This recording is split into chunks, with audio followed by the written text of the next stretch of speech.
Average पूछ रहे हो ना पर मंथ टोटल मैथ और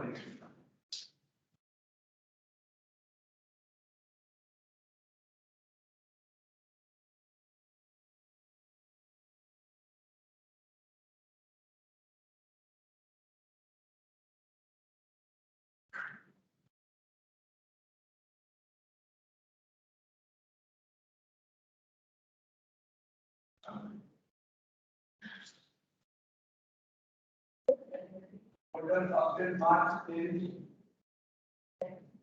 4,830.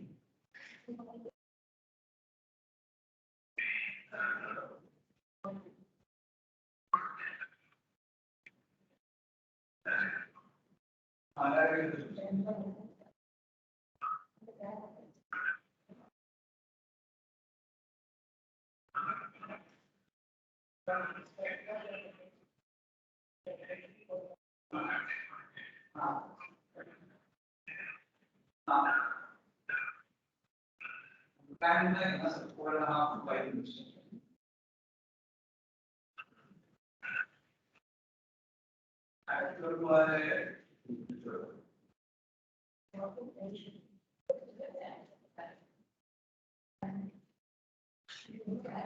Till August, 4th of August, it is 9,270.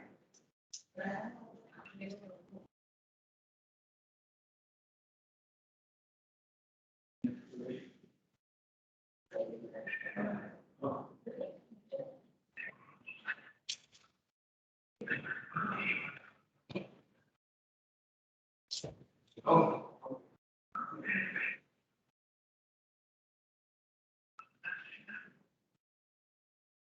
Okay, what was the question?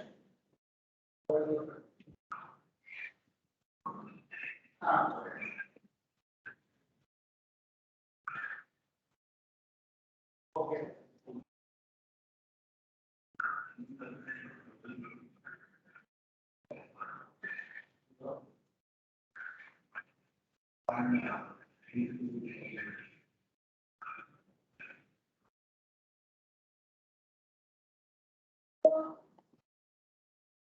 Take the rainbow data चाहिए because that is not accurate. That is taken to the TCD. That is not.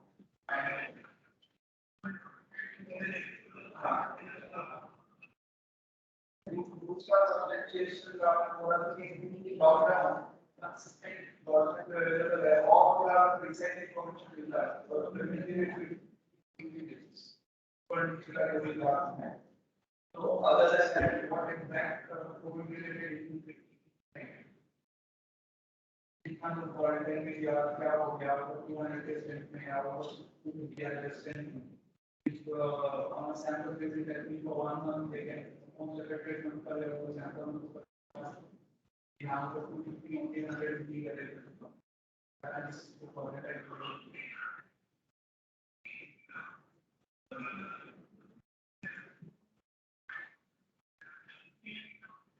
yes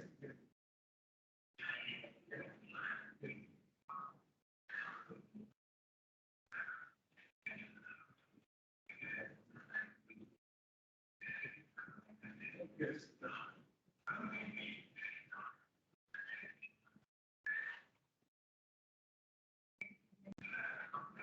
yes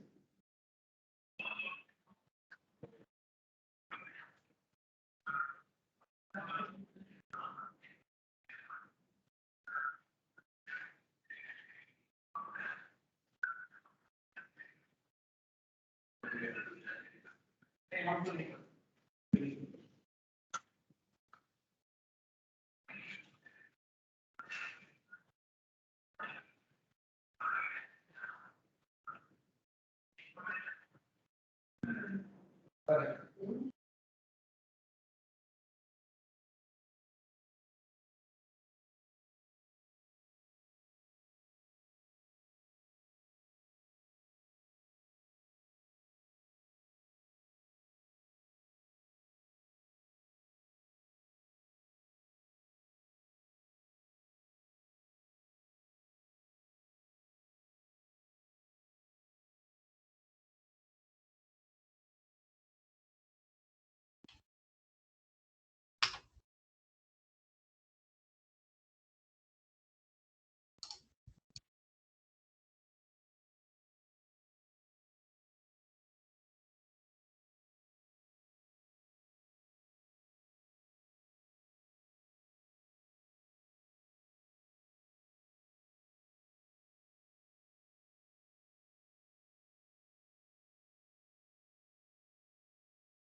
Good morning, everyone.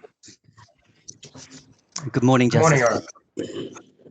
Good morning, Reem, or perhaps I should be saying good afternoon, forgive me. Reem, thank you very much for your email, gratefully acknowledged. I take it we're all ready to go with Mr. Firdaus, the last witness, is that correct?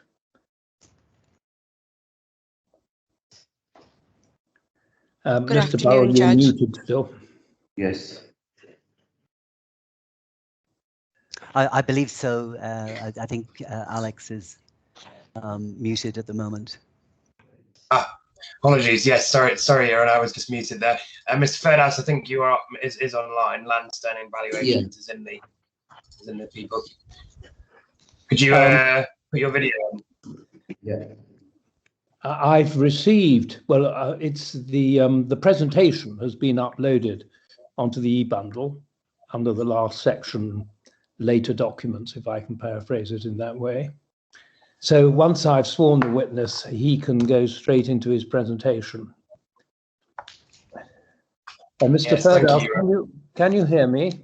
Yeah, I can hear you clearly, Your Lord. Well, I had the pleasure of meeting you briefly yesterday. There you are. Now, you may or may not know that evidence given in this DISE court is given either on a religious oath or on a secular affirmation, both of which amount to a solemn promise that the evidence will be truthful. Now, what kind of oath or promise would you like to take? You can take a religious one from your name. It appears that you may well be a Muslim and you might want to take it on the Quran, or you can take a secular oath, which is an affirmation where you affirm that you will, that your opinions are honestly held and so on. Which is your preference? Quran. The Quran. Do you have one in front of you? Yeah, I have. Okay, thank you. Just hold it in your right hand, and I'm going to recite some words, and at the end, I invite you to say, I do. Do you understand? Yes. It's a bit like getting married, but it's not. Right, now, do you swear on the Holy Book of the Quran that the opinions you give in evidence as an expert witness are honestly held by you, and that your evidence will be the truth, the whole truth, and nothing but the truth? I do. Thank you very much, Mr. Firdaus. Over to you, Mr. Barrow. Mr. Firdaus, you have prepared for the court. 1 second. Sorry, let me just get the e-bundle up. Mr. Firdaus, you prepared for the court one report dated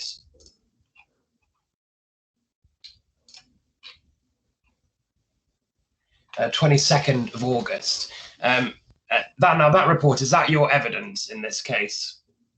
Yes. Now, Mr. Firdaus, I understand that there are some corrections to be made in your reports and that those corrections will be highlighted within your presentation. Is that correct? Yeah, correct. I have revised it. Thank you, Mr. Firdaus. If you would like to start your presentation. Yeah, thank you.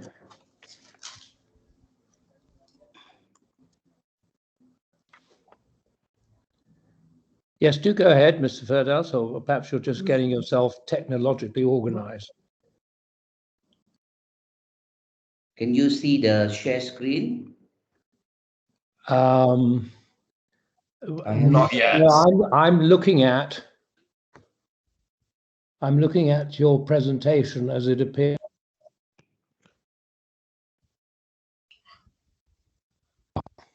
Yes, I can. Yeah. I have the shared screen now. Yes. Hi, I'm Muhammad Firdaus. Thank you everyone for attending this presentation. I'm a chartered valuation surveyor and also RICS registered valuers. I have over 20 years experience doing valuation, property management, leasing, and pricing. Before joining land selling, I worked for Nakheel as a head of valuation and a member of pricing committee. As you know that Nakheel is the biggest developer in the world in terms of land bank and project. Most of their project is urban development. So Al Fujan, where the subject property is located, is one of the master community owned by Nakheel.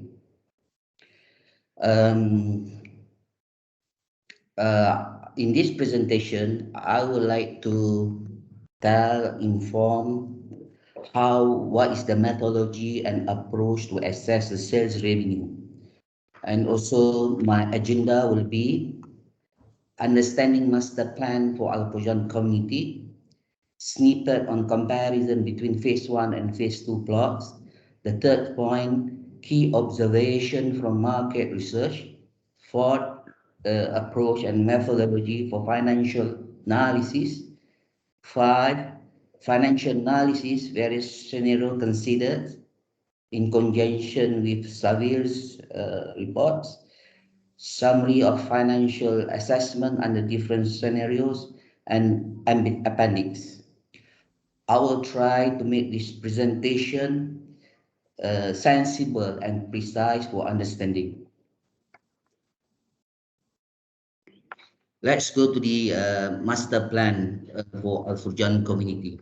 This is the overall master plan for Al Fujan. The total land area for the whole master plan is about 1,400 acres. Now, I just want to highlight the yellow color. This is the phase 1 plot. It was sold in 2008 by Nakheel. And if you see here, this is the road here fronting Discovery Garden called Garden Boulevard. And as you go down here, this is again the Al Fujan phase 1. This road is fronting Yalalis Road towards Jabal Ali Port. And then if you see the brown, this is the phase 2 plots that was sold in 2013 and 2014. The primary road for the phase 2 plot is Al Asayil Road. And then if you see further, the pink color is the garden. Sorry, my lord. The pink color is Discovery Gardens. It has a 30,000 apartment. If you see the blue one up on top of that, this is the garden. The garden apartment, it has 3,800 units. All this area be owned by Nakheel. Nakheel is the master developer for this project. So I would like to highlight also a few landmarks here. Along Garden Boulevard, you will see a metro station. And in the middle here is Al Furjan Pavilion. This is actually a convenience center for the Al Furjan community. Across the road, there is another pavilion called Discovery Garden Pavilion, also a retail center for the Discovery Garden. The point I just want to make here is that the subject development is located as Asail Street in close proximity to Jabal Ali. I highlighted it here in blue color. So I will move to next paragraph. Next slide. This is the snippet and comparison between phase 1 and phase 2 plots. As I said earlier, that the yellow color are the phase 2 plots. They were sold in 2007 and 8. The price range from 180 to 230 dirham per square foot. So the rationale is that those plots fronting the Garden Boulevard was sold at 230. And the one at the back here, like 180. We priced it that way in 2008 because of the presence of the amenity in Discovery Garden. And also the DCR is a totally different as opposed to the phase 1. Here, the area that allowed by Nakheel, the master developer, is above 1,000 square foot. You are not allowed to construct the third-party developer, what I meant, not allowed to construct a unit below 1,000 square foot. And also the fact that this area enjoys excellent connectivity with metro, you can see clearly. And it is located close to the proximity to the established community, Discovery Garden and the garden. Let's go to the phase 2 plots. This is the phase 2 plot. I was part of the pricing team when I was in Nakhil. So we priced this one at 100 and I'm sorry, my lord, because I keep on thinking I'm Nakhil. I'm no longer Nakhil. I'm a consultant for land sterling. My apologies. Don't worry about that. We price it from 110 to 122 dirham because we suggest that those plot near to the garden boulevard suggest better value as opposed to the plot towards the Yalalis Road, yeah, the one the main road that goes to Jabal Ali Port. And also, Nakila got very flexible. They allowed the third-party developer because most of these third-party developer they are small in size. I mean, they are not big brand. This is the word that I would say because like Nakhil, Emma, they are just like dinosaur. Sorry for my language there. They're just big. They control the market. So Nakil said we give some flexibility. Let's revise the DCR. Let's allow them to do mixed use, allow them to do small unit. And these plots are, I mean, further away from the metro. If you see number 23, that is where our East 40 located. It is Yeah. about 2 kilometers away from the metro station and it's far away from the, I mean, developed area. So the point that I wanted to make here, this is evident that the development forming part of are not directly comparable to each of other considering timeline of launch, costing, zoning, proximity to the social infrastructure. Let me go to the next slide. So we have done a comprehensive key observation from market research. Throughout my experience there advising Nakhil, the biggest developer, and I also involved in this Al Fujan. When I came here in 2007, it was desert. I came 2007 actually. It was desert, and from time to time I've seen a few development. I'm not happy for it. So we gather information, qualitative input and quantitative input. So these are the parameters that are very critical in our analysis to establish the base price.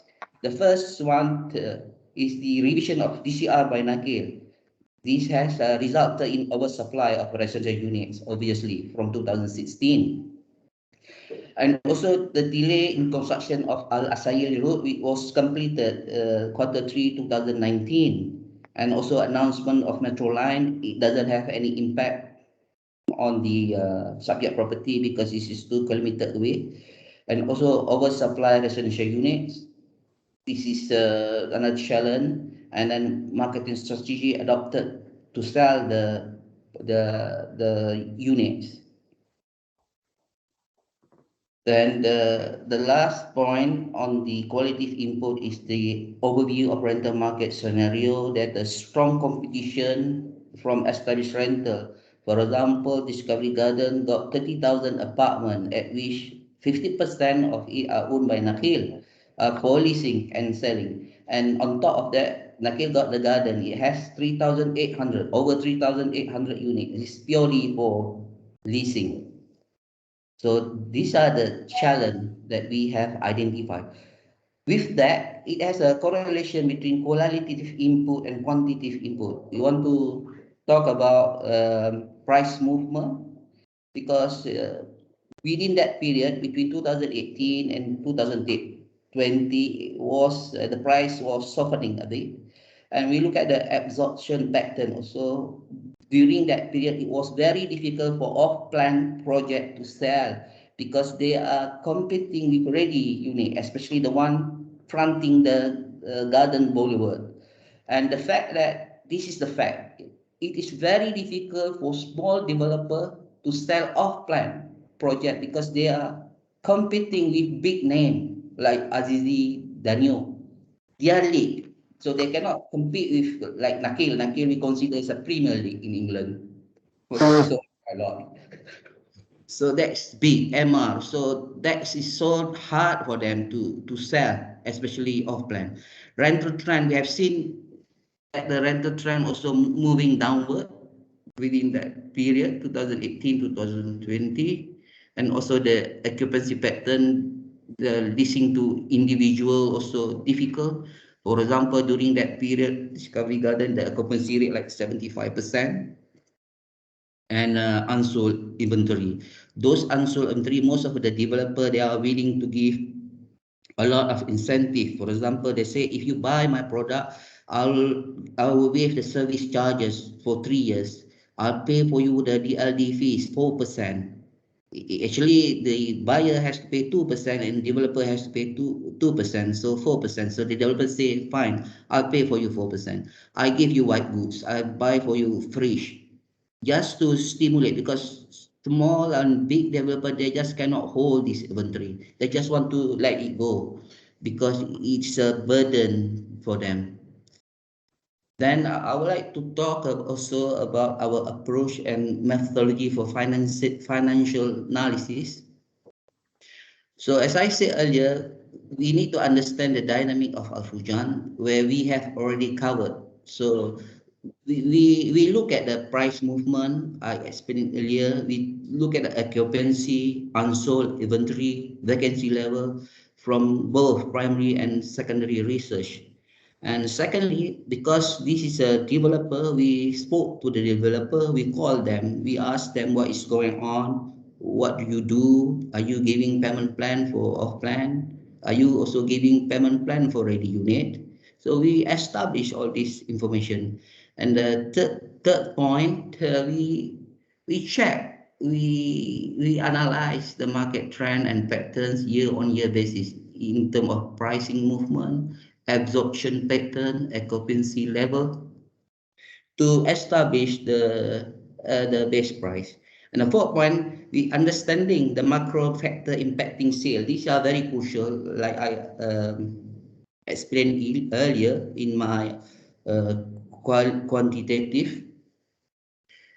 Those are factors that impact in sale in Afrojan. The first one is the revision of the development control regulation, DCR, the construction delay in Al-Sayed Street, and also marketing strategy adopted by developer in this area. And on the fifth point is the identification of comparable to the adjustable price for each body. This is the crucial thing that on the developer point of view, this is very important to establish the base price, to establish the basic minimum price for a standard unit is calculated using base price. I will elaborate this a bit more. So I'll go to my sheet here, page number 12. Yep. Sorry, your lot, this is page number 11. So I visited the East 40, we inspected it, we checked all the units, we try to find where is the basic minimum price for a standard unit that we can use to compare it against the comparable.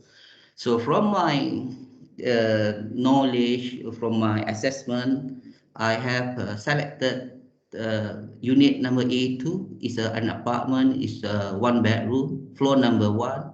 The unit area is 620 square foot. It has a terrace, 625 square foot. So I put here the adjustment. I say it is located at Al-Asayl Street. Present amenity is nothing, it's a purely residential. It has, this unit is facing the flyover bridge. The total size is 1,245. Then I will look for similar comparison in the market. So instead of I'm taking so many data there for my analysis, I do I mean specific work. So I'll take Murano resident, which is 500 meters away from the subject property. It's a 1-bedroom apartment. The BUA is 769. The price is 650,000. Date of construction October 17. It is also off plan at the time they were sold, and we analyze it here. The price is 834 before the adjustment. So as a valuer, it is important for me to do some adjustment based on my knowledge and things that happened to me in the past.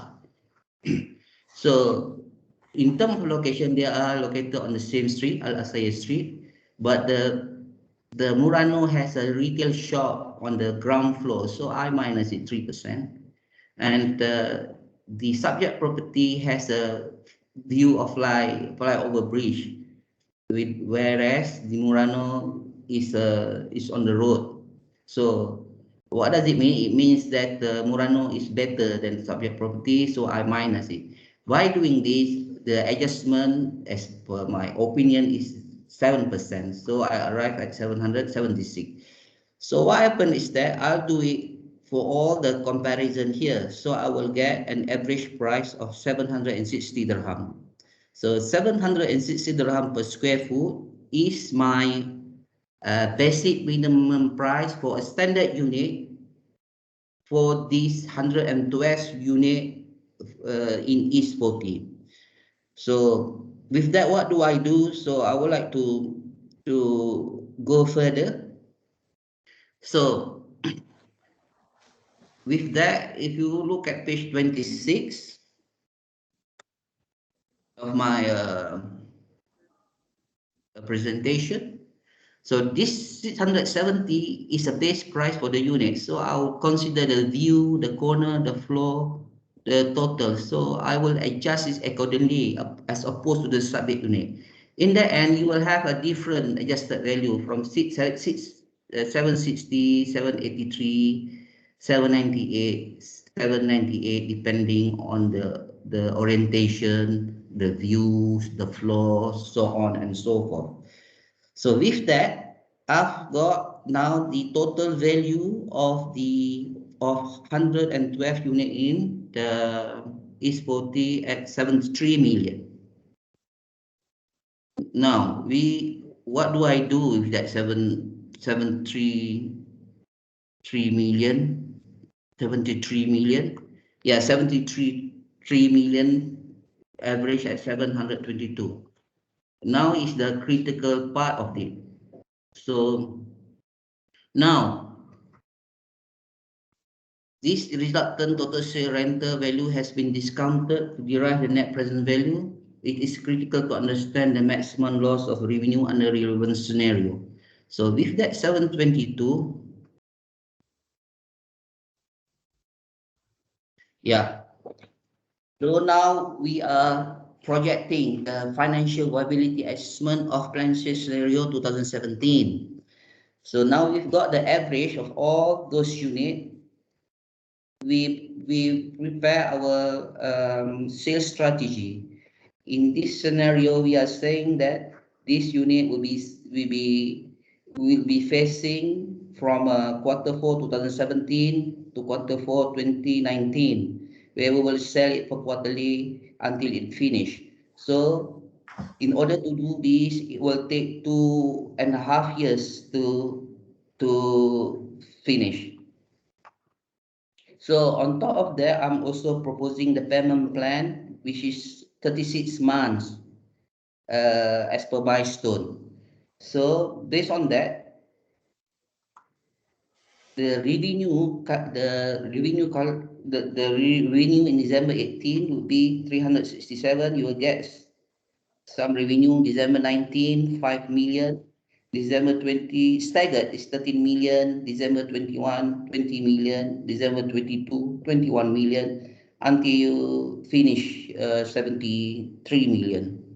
So what does that mean? It doesn't mean anything to me, but this is the reality. 73 million is not 100% now. This 73 million will be spread into 4 years from 18 19, 20, 21, 22. You are not getting the money now. You are getting the money in future. The rationale for this was that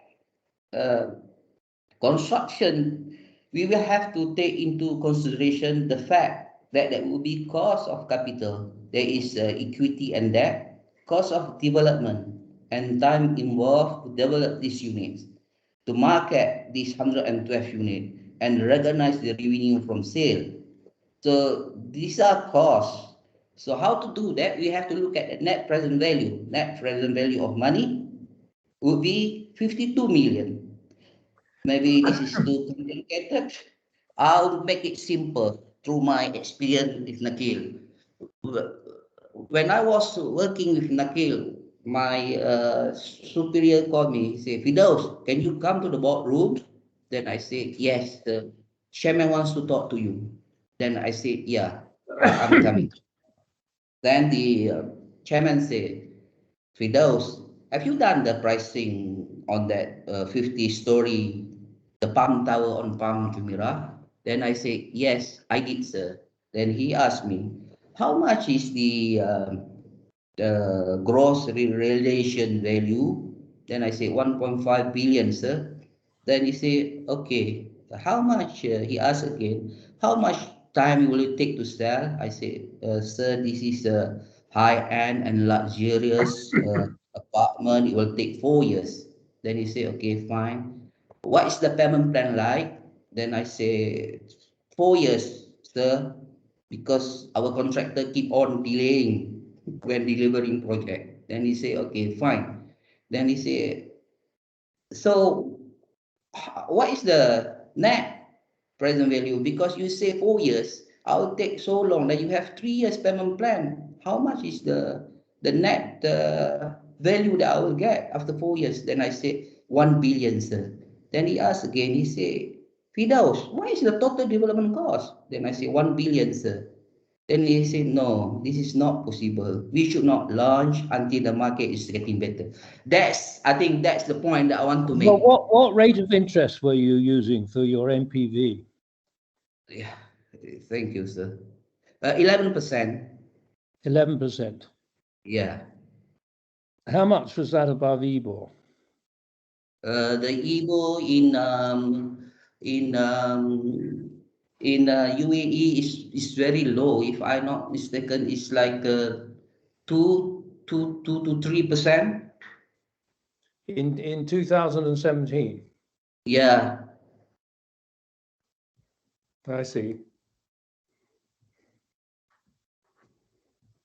So what was the final decision then taken by the chairman? Yeah, the chairman said, no, we should not sell. We should not launch because I'm looking at you are taking so long to sell it first. Number two, your net profit, net sale is lesser than the development cost. So he said, wait until the market is getting better, then we can launch. So I'm just putting an example to show why and we need NPD. So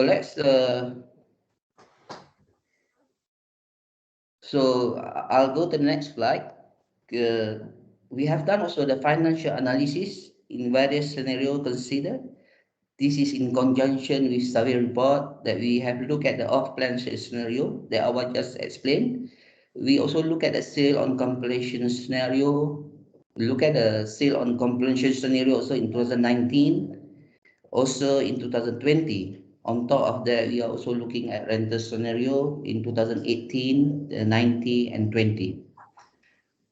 Based on this analysis, we are of opinion that off-plan sale consider the launch of the development in November 2017 is 52 million, and the sale on completion considering development to be completed November 2018, 59 million, 2019, 51, and May 2020 is 52. So based on my calculation, the maximum loss of sale revenue is 8 million. We also look at the financial assessment under different scenario, which is rental. From our rental analysis, the net present value in 2018 is 4 million, 2019 3.7 million, and May 2020 3 million. So maximum loss of rental revenue is estimated at 4 million. So I would also like to highlight here that it is to be noted that the developer did not register with the LD to sell this unit within East 40 in 2017. So I feel, in my opinion, the best approach is to look at the rental, the maximum loss of rental revenue, which is 4 million. With that, I conclude my presentation. Thank you. Thank you very much, Mr. Firdaus. Thank you, Mr. Firdaus. If you wait there, my then friend, Mr. Dylan Malone, will have some questions for you. And unless Mr. Dylan Malone wants it up, I think you can probably stop sharing your screen.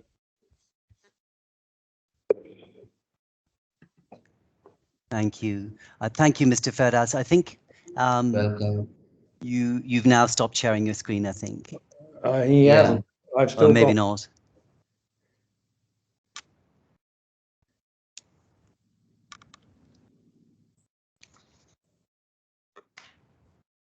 That's it. That's it. That's it. Thank you, Mr. Firdaus, and welcome back to Dubai from, I believe you were in Kuala Lumpur, is that right? Yeah. Thank you very much, Mr. Dylan Malone. It's a beautiful city. I've been there many times. You should. Yeah. When were you last in Dubai? What you mean? I'm still working in Dubai. Yes, but when did you travel? Oh, okay. 3 weeks ago. I see. So you've been in Dubai at the time that you prepared this report, have you? Yeah. Yes. And did you go to see the property? Yeah, I did. When did you go to the property? On the 17th of August. I see. Did you contact my client to gain access to the apartments? No. I see. Did you go inside the building? Yeah. Okay. But did you go inside any apartment? Yes. And how did you do that? From the security. I see. So how then did you go about accessing an apartment that was representative of the units? There was many empty apartments. I see. And how many apartments did you see? I could remember, I think like 15, 16. I couldn't remember exactly, but 15, 16. But as I understand, the building is fully rented. It's rack rented at the moment. No, at all. It was empty. I see. Okay. So when you came on board pretty quickly at the end of these proceedings, isn't that right? You in terms of these proceedings, your evidence is coming at the end, isn't that right? No. Well, it's nothing turns on it. It's simply to say that we had Savills, we had Mr. Paul's evidence back in July. At the time, we didn't realize that we were going to have your evidence, and your evidence came in, I think, at speed, really. You had to work pretty quickly, didn't you, to prepare your report? Yes. To meet the court's deadlines. Yes, thank you. And if I could just turn very quickly to the beginning of your report, just to introduce you a little bit to the court. You say that you've been with Nakil for many years until February 2021. That's on page 2 of your report, which is page 724 of the bundle. Yes. And so I think you describe your role in Nakil as one where you were performing market research, isn't that right? Valuation, Yes. head of valuation, yeah, and a Yes. member of the pricing committee. Yes. And so that role, though, you're reporting to one employer during that entire period, isn't that right? Sorry, I couldn't. You were just working for Nakil between for that 13-year period until Yeah. February Yes. of Yes. this year. Yes. Yes. And then you joined Land Sterling in June of this year. Yes. Yes. And is this your first time preparing an expert report for court No. for No. Land Sterling? Yeah. Yes. What other expert reports have you conducted? I did it in Malaysia. I see. Yeah. When did you do those? When I was working with CBRE. CBRE, I see. Yeah, in Yes. Kuala Lumpur. Okay. So that was that back in the early 2000s? Yeah. Yes. Okay. And you gave your analysis to management when you were working with Nakil, as you've described, for the purposes of pricing in the market. Selling. Yeah. Yes, as a seller. Selling. As a seller. Yeah. Yes, indeed. Yeah. Thank you. And if I could just ask you, please, to turn to page 725. That's page 3 of your report. You're referring to the report having been prepared for use in the claim by the defendant. What do you mean by that? You're assessing, which claim are you assessing? The sales revenue, loss of revenue. Yes, okay, very good, thank you. And if I could just ask you then to turn to the 773, which is your curriculum vitae. 773. 773 of the bundle. Yeah, I'm on it. Yes. And you'll see that there are references to Al Furjan in the right-hand column, where you've got villas and townhouses. Yeah. Yes. Yes. And that you'll see that what work was that specifically? Can you just tell us a little bit more about those two particular jobs which were related to Al Furjan? Would you like me to explain further? Yes, please, just briefly. Yeah.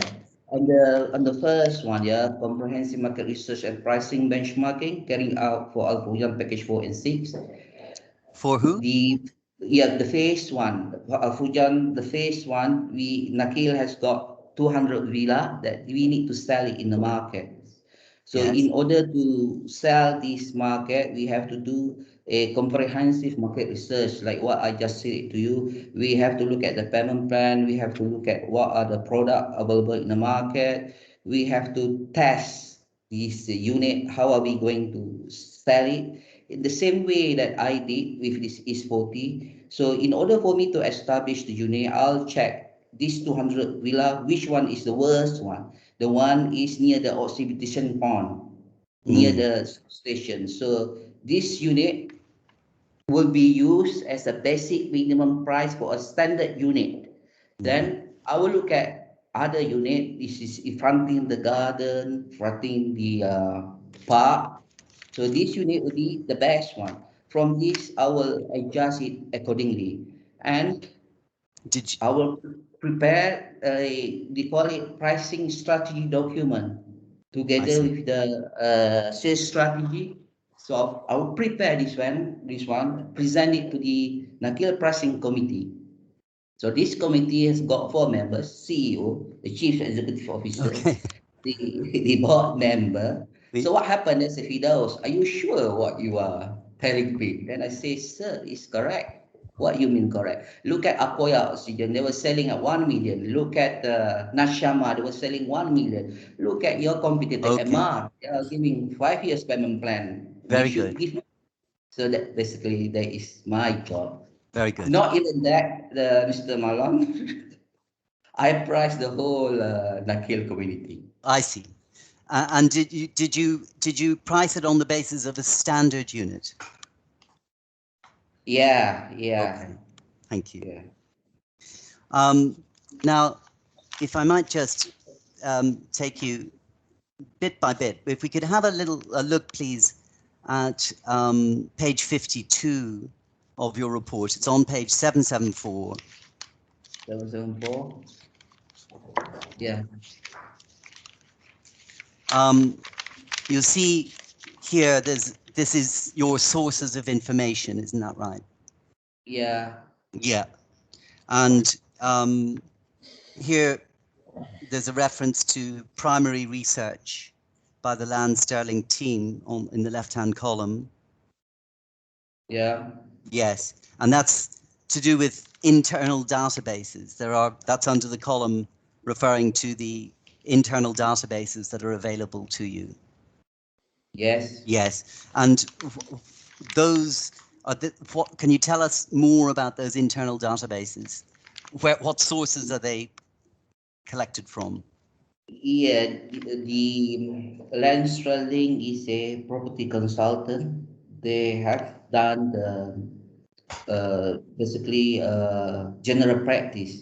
They are selling unit, they are doing valuation, doing project management, project marketing. All those information are kept in our database. On the same time, every time we do valuation, there is a sales and purchase agreement. So those sales and purchase agreement that is not made public, we will keep it in our database as a reference. Okay. And when was Land Sterling formed? It was in 2010. 2010. And what volume of business are you doing in terms of the information that's being put into this every year? Sorry, I don't get it. What would be the volume of transactions that would go typically into, like, say, for example, last year? Maybe like 100. About 100 transactions. Yeah. Okay, thank you. And when you're referring in the middle column there to the expert witness report, is that the expert witness report of Mr. Paul? Yeah. Yeah. Okay. Thank you. And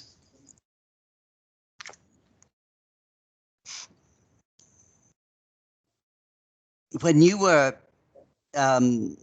carrying out your assessment, did you ask for any further information from your client, from MES? What did you ask for?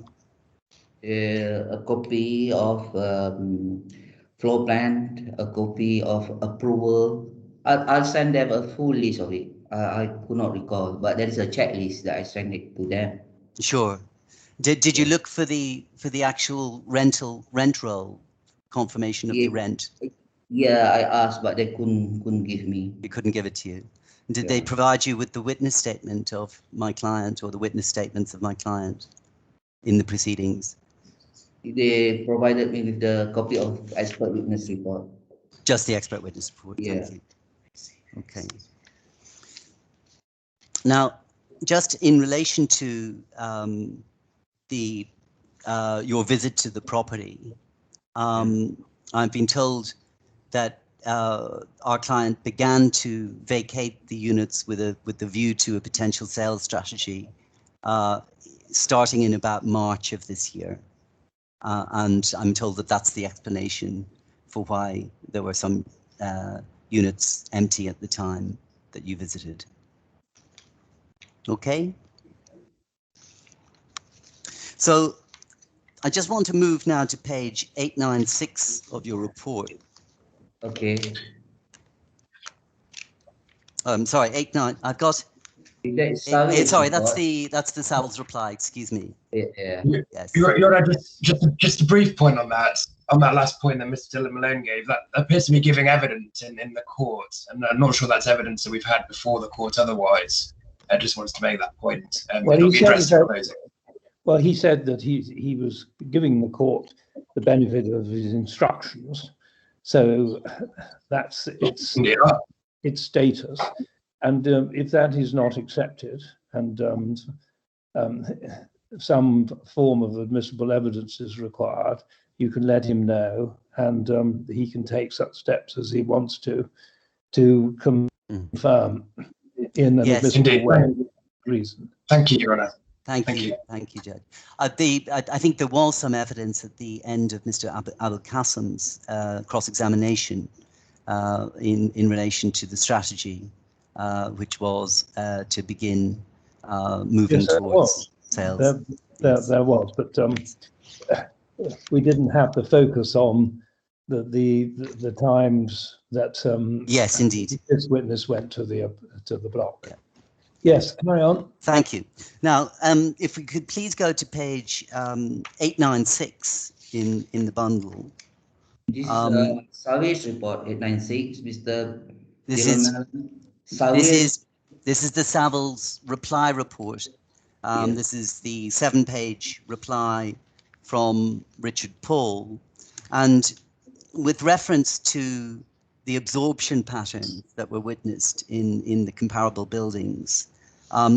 He points out that obtaining absorption information is a delicate and detailed exercise which requires access to a range of databases and adjustments following conversations with market professionals, in addition to reviewing previous studies carried out within Savills' internal database.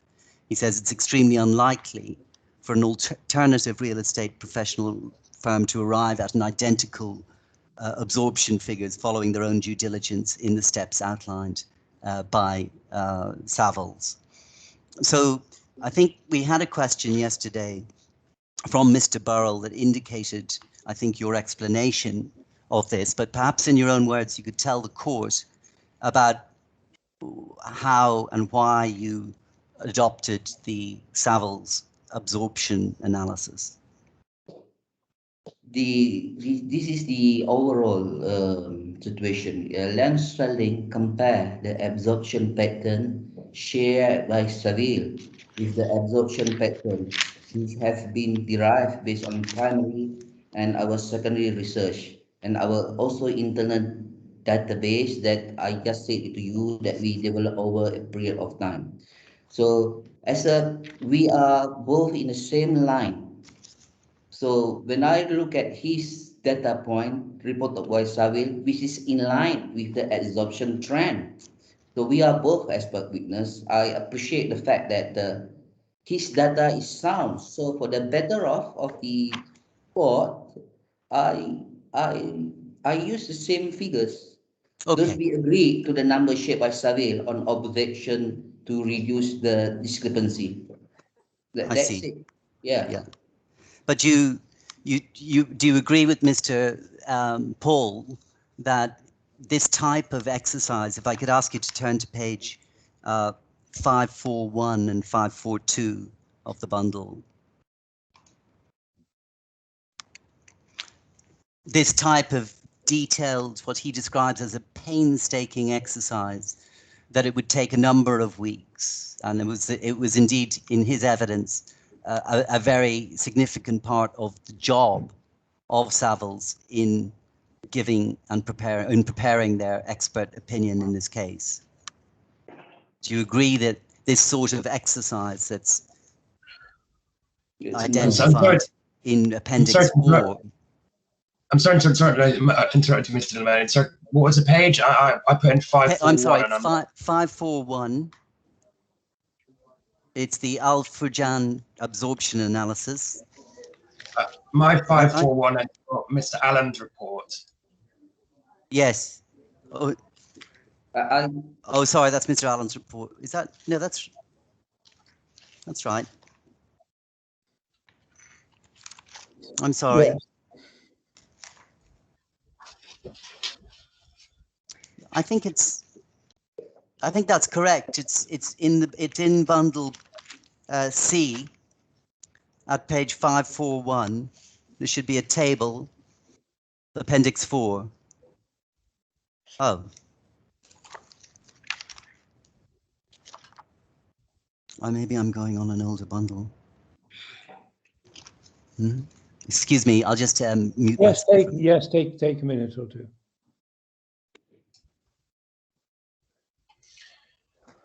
Appendix 4 of Mr. Paul's first report is 372. 370. 372, we're told. Let's see.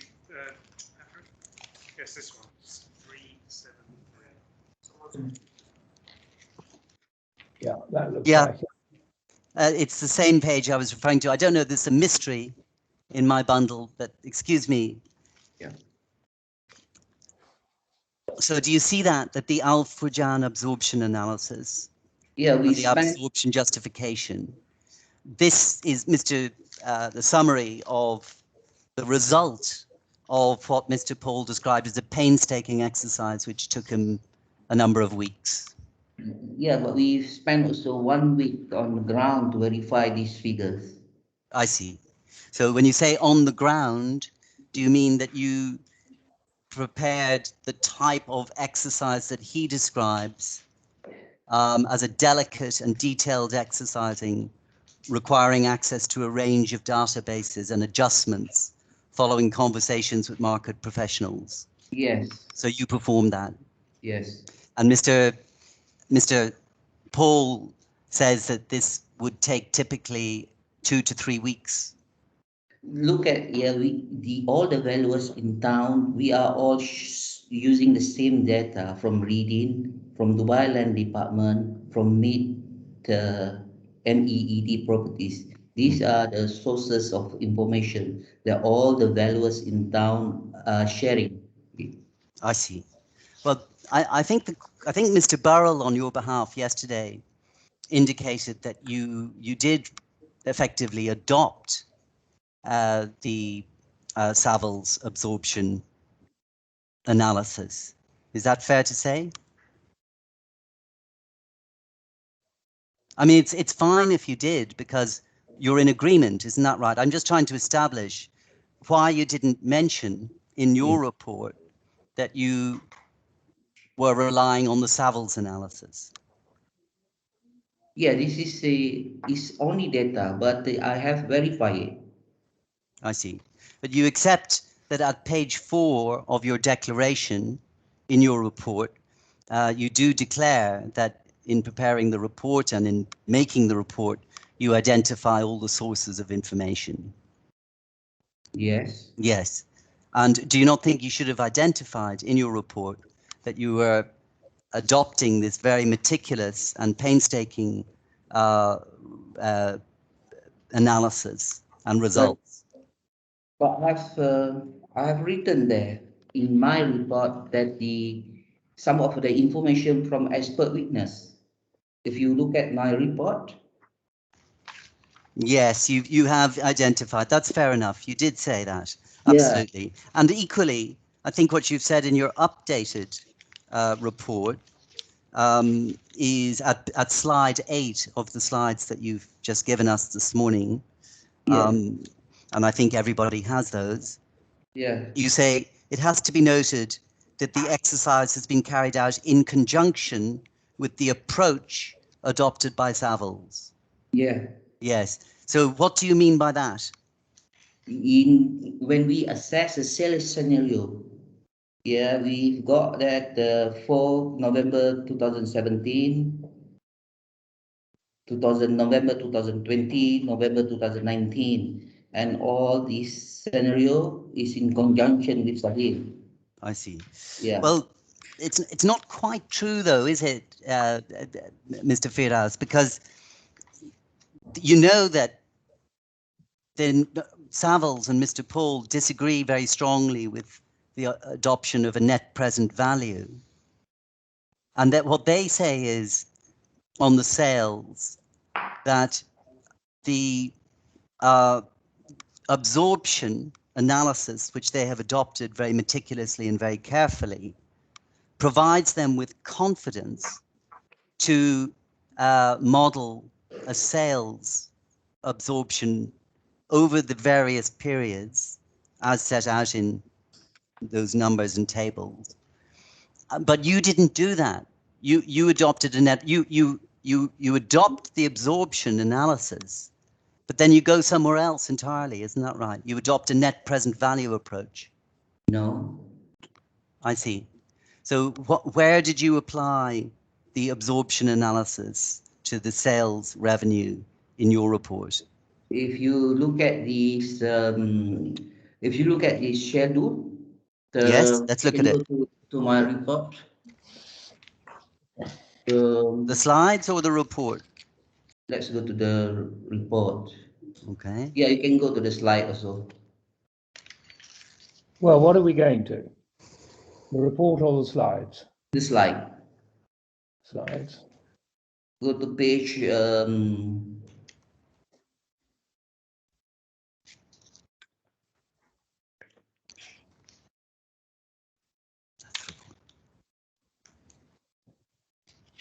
Which slide? I got the numbers. sales scenario off plan 2017. 17, slide 17. Slides number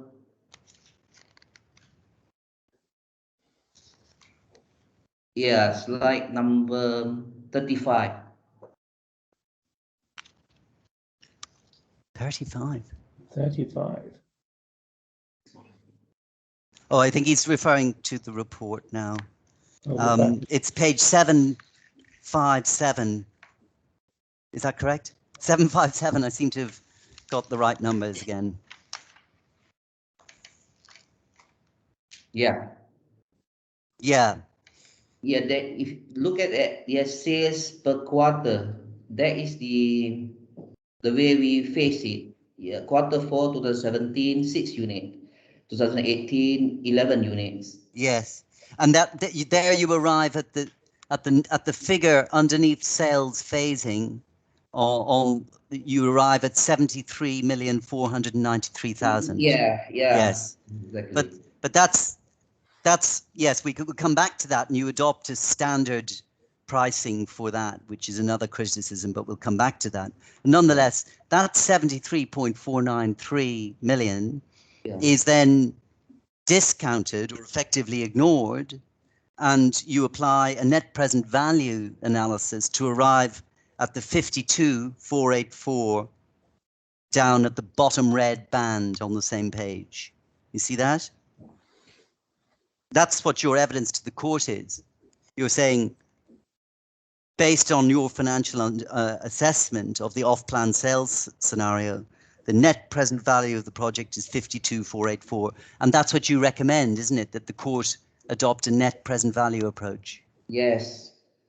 Yes. But then why, but I ask you again, isn't it the case that that 52,484 figure does not depend in any way on the absorption analysis of Savills?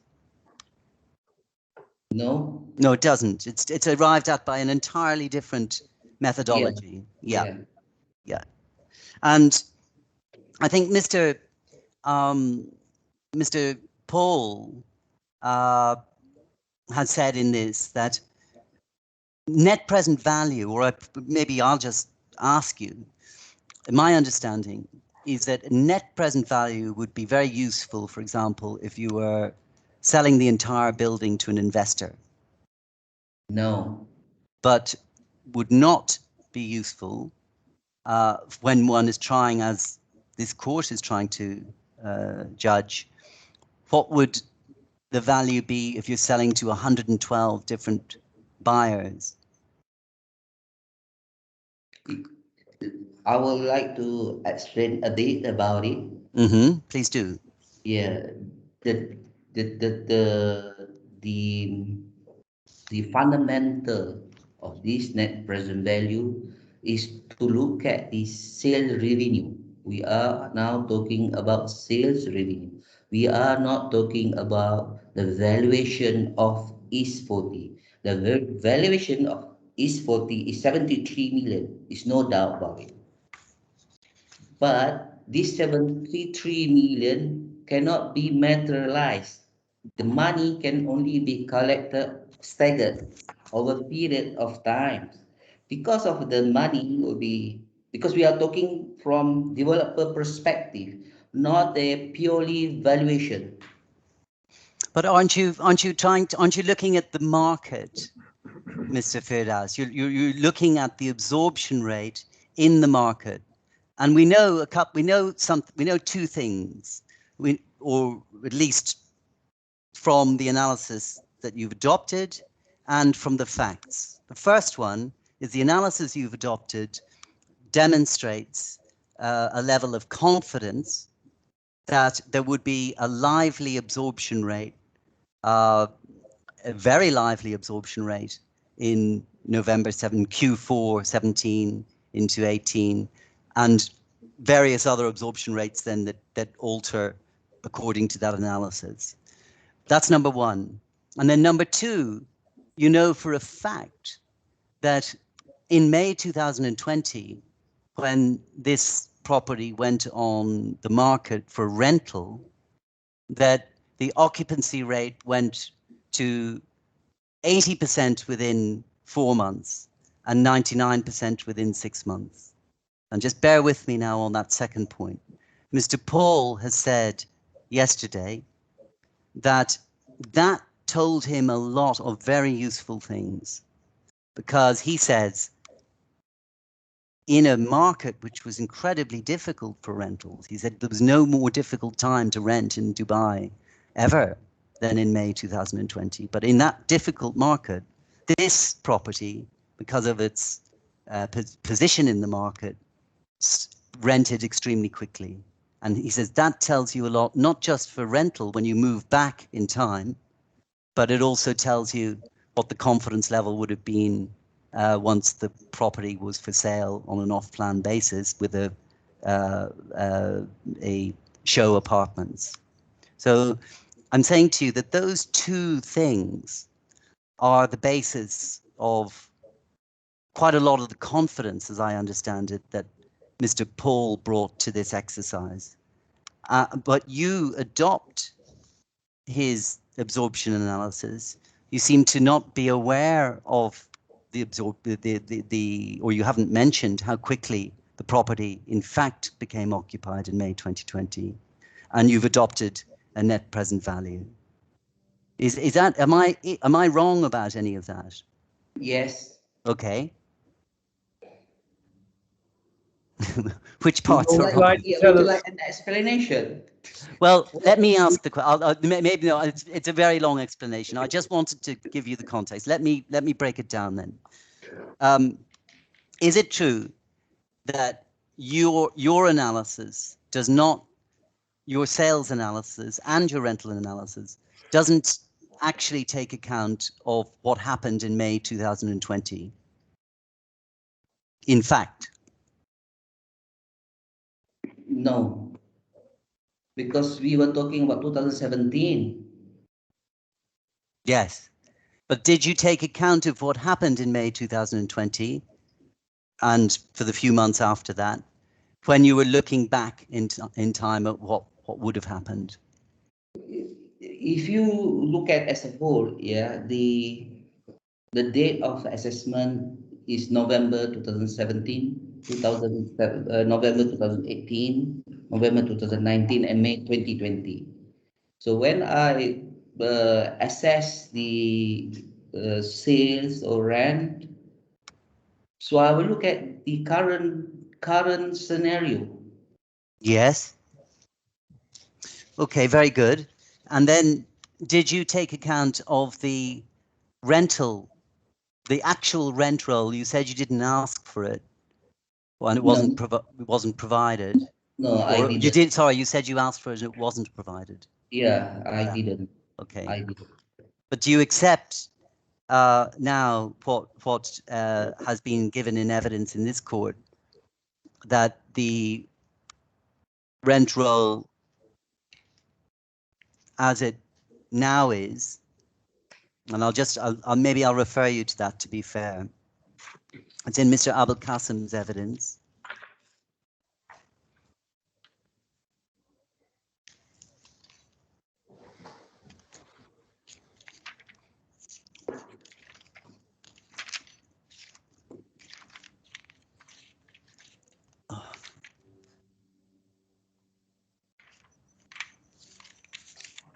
I'm sorry.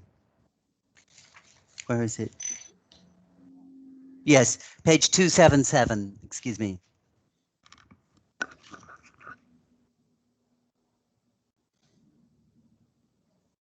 $277. Yes. And if I just, can you see paragraph 57 and 58 under post-completion rollout and present yield? Yeah.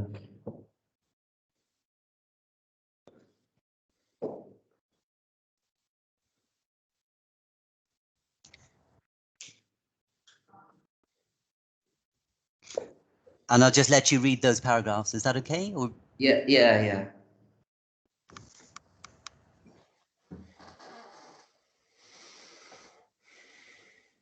so we have here a figure for annual gross rent of 5.522 million and a projected estimate net annual rent in the short term of 4.322 million. Do you see that? Yes. And knowing that, or taking that as a given, does that change your analysis in any way? No Your way. conclusions? Well, why not? Because you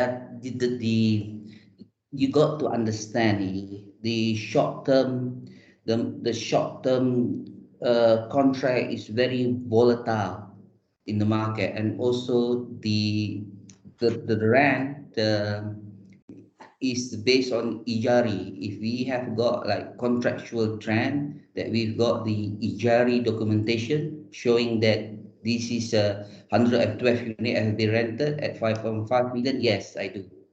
But I see. Yes. yeah. Well, is it right? I think on both your analysis and the Savills analysis that the rental market has been in a gentle enough decline to the extent of say between 2019 2020. I think the evidence yesterday was about a 10% drop. Yeah, that's true. That's true. So if the rent in 2020 is that amount, is it not a fair assumption that there would be higher amounts of rent if the building had been completed earlier and had gone to market on a rental in, say, a year earlier? Is that a fair analysis? No, we have to look at the current situation, not looking at the 5.5 and work backward. Yes. The market doesn't work that way. Yes, but when you're working backwards, you can be working backwards into a better market. Like we know that it was a pretty bad time. Would you agree that it was a very bad time to go to rental in May 2020 from a developer's point of view? Yes, that's true. And would you agree that the rent was generally higher a year before that? Yes. Yes, and before that, another year back, was the rent generally higher again? Yeah. Yeah. So why wouldn't it be a logical conclusion to take the actual rent and apply that to your known retrospective 2020 vision assessment of the market a year earlier, and then a year earlier than that?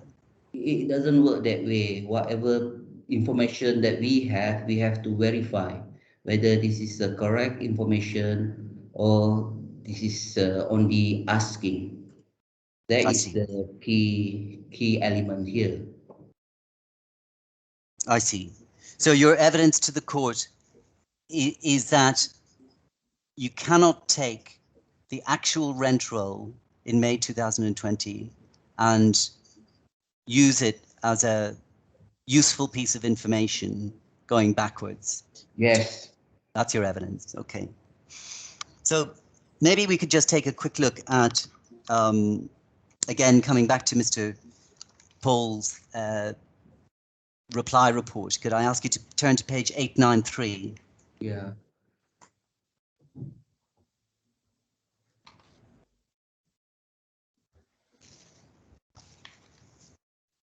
Now, at paragraph 6, we're looking at the methodology applied by you, or Mr. Paul's criticisms of the methodology applied by you generally. And he says in paragraph 6A that there was no mention or evidence to suggest that a thorough internal inspection of the unit's building and facilities was undertaken by you. What do you say to that? Yeah, I did the inspection. I inspected the gymnasium on the 17th of August, as I said to you earlier. Yes. How long did you spend in the building? Maybe 2 hours. Mm-hmm. And why didn't you provide a statement in your report that you had in fact inspected the building? I didn't, because it's not required. I see. Did you take any photographs? Yeah, I did. Are they in your report?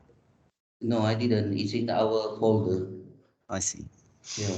Do you not think it would have been relevant to provide a statement in your report that you had carried out a physical inspection of the property?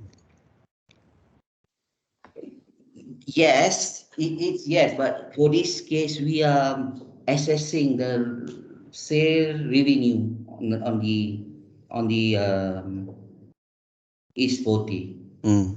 We see Mr. Paul's evidence yesterday, and I think it's in his report as well, is that it's important when you're assessing the value of residential property to go to the action, to physically inspect and to reflect that inspection in your assessment of all the variables. And I think he said yesterday that, for example, finish of products as opposed to a photograph, the finish of materials and surfaces and everything, the walls, the floors, everything, that would be an extremely important thing for assessing residential units. Not really. There are many parameters, not even the product. If you have a nice product, even if there is no market, it's no use. It's not like that. I see. There are So, many factors. so you're saying that it's not important, that it's not important to inspect or to reflect the inspection in your report. Is that what you're saying? Yes. Okay. Now, one of the things that has caused some alarm or difficulty in your report is that you appear not to have known that there were a number of two-bedroom apartments in the property. This is the situation. We have got the approval plan from Tarakis saying that these 112 units are all one bed. I see. Then we've got the 1+1 maid. I see. So we follow exactly as the approved plan by Tarakis. I see. But you were there physically, weren't you? So you when you went there, did you see any two-bedroom apartments when you went there? It wasn't 2-bedroom apartment. It's 1 bed plus maid. I see. Well, can you remember which two-bedroom apartment, which 1 bed plus maid? Type A. Type A. Yeah, but where did you, which particular 1 bed plus maid apartment did you go into? I couldn't remember. Type A 908, if I'm not mistaken. 928. 928, I see. Yeah, Could I ask 908. this? Could I ask this? How do you define a maid's room so as to distinguish it from a second bedroom? Your Lord, through my experience with Nakil, the drawing, they submitted it to Tarakis. On that drawing, they identify this is 1+1 maid. For example, Nakil has villa with 1 bedroom plus study. So we consider this one as 1 bedroom villa plus study room. Can I? Well, could I just follow that up a moment? if the room, which is contemplated as being a room to be occupied by a maid, is of a size and standard where it could be sensibly expected to accommodate a second person, not there as a maid, but there, if you like, on equal terms with whoever is occupying the first bedroom. From a practical on the ground point of view, the apartment's a two-bedroom apartment, isn't it? In Dubai, if the maid room, they do not have a wardrobe, and it is a small room. So this is considered as a maid room, as opposed to the proper room that they have wardrobe. Well, I think the evidence from Mr. Paul yesterday, I can be corrected if this is wrong, was that he inspected some apartments with two bedrooms, and his evidence was that the second bedroom could quite easily serve on adopting usual criteria of size and comfort and so on as a second bedroom, and would not only be occupied by someone who was engaged as a maid.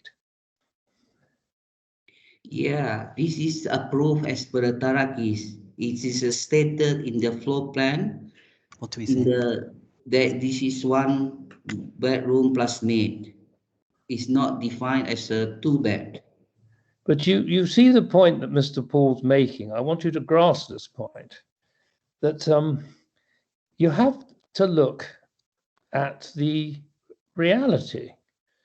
You have to understand how a potential purchaser who comes to view an apartment with the possibility in mind of purchasing or renting, would that person regard an apartment that has the sort of second bedroom that these apartments had, according to Mr.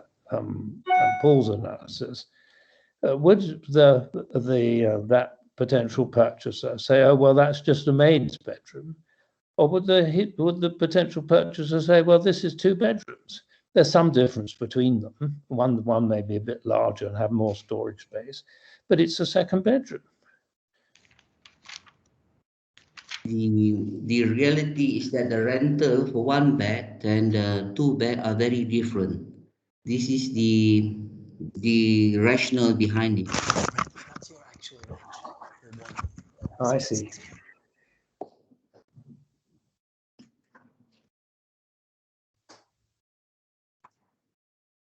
Yes, Mr. Dillon-Malone, carry on. Thank you.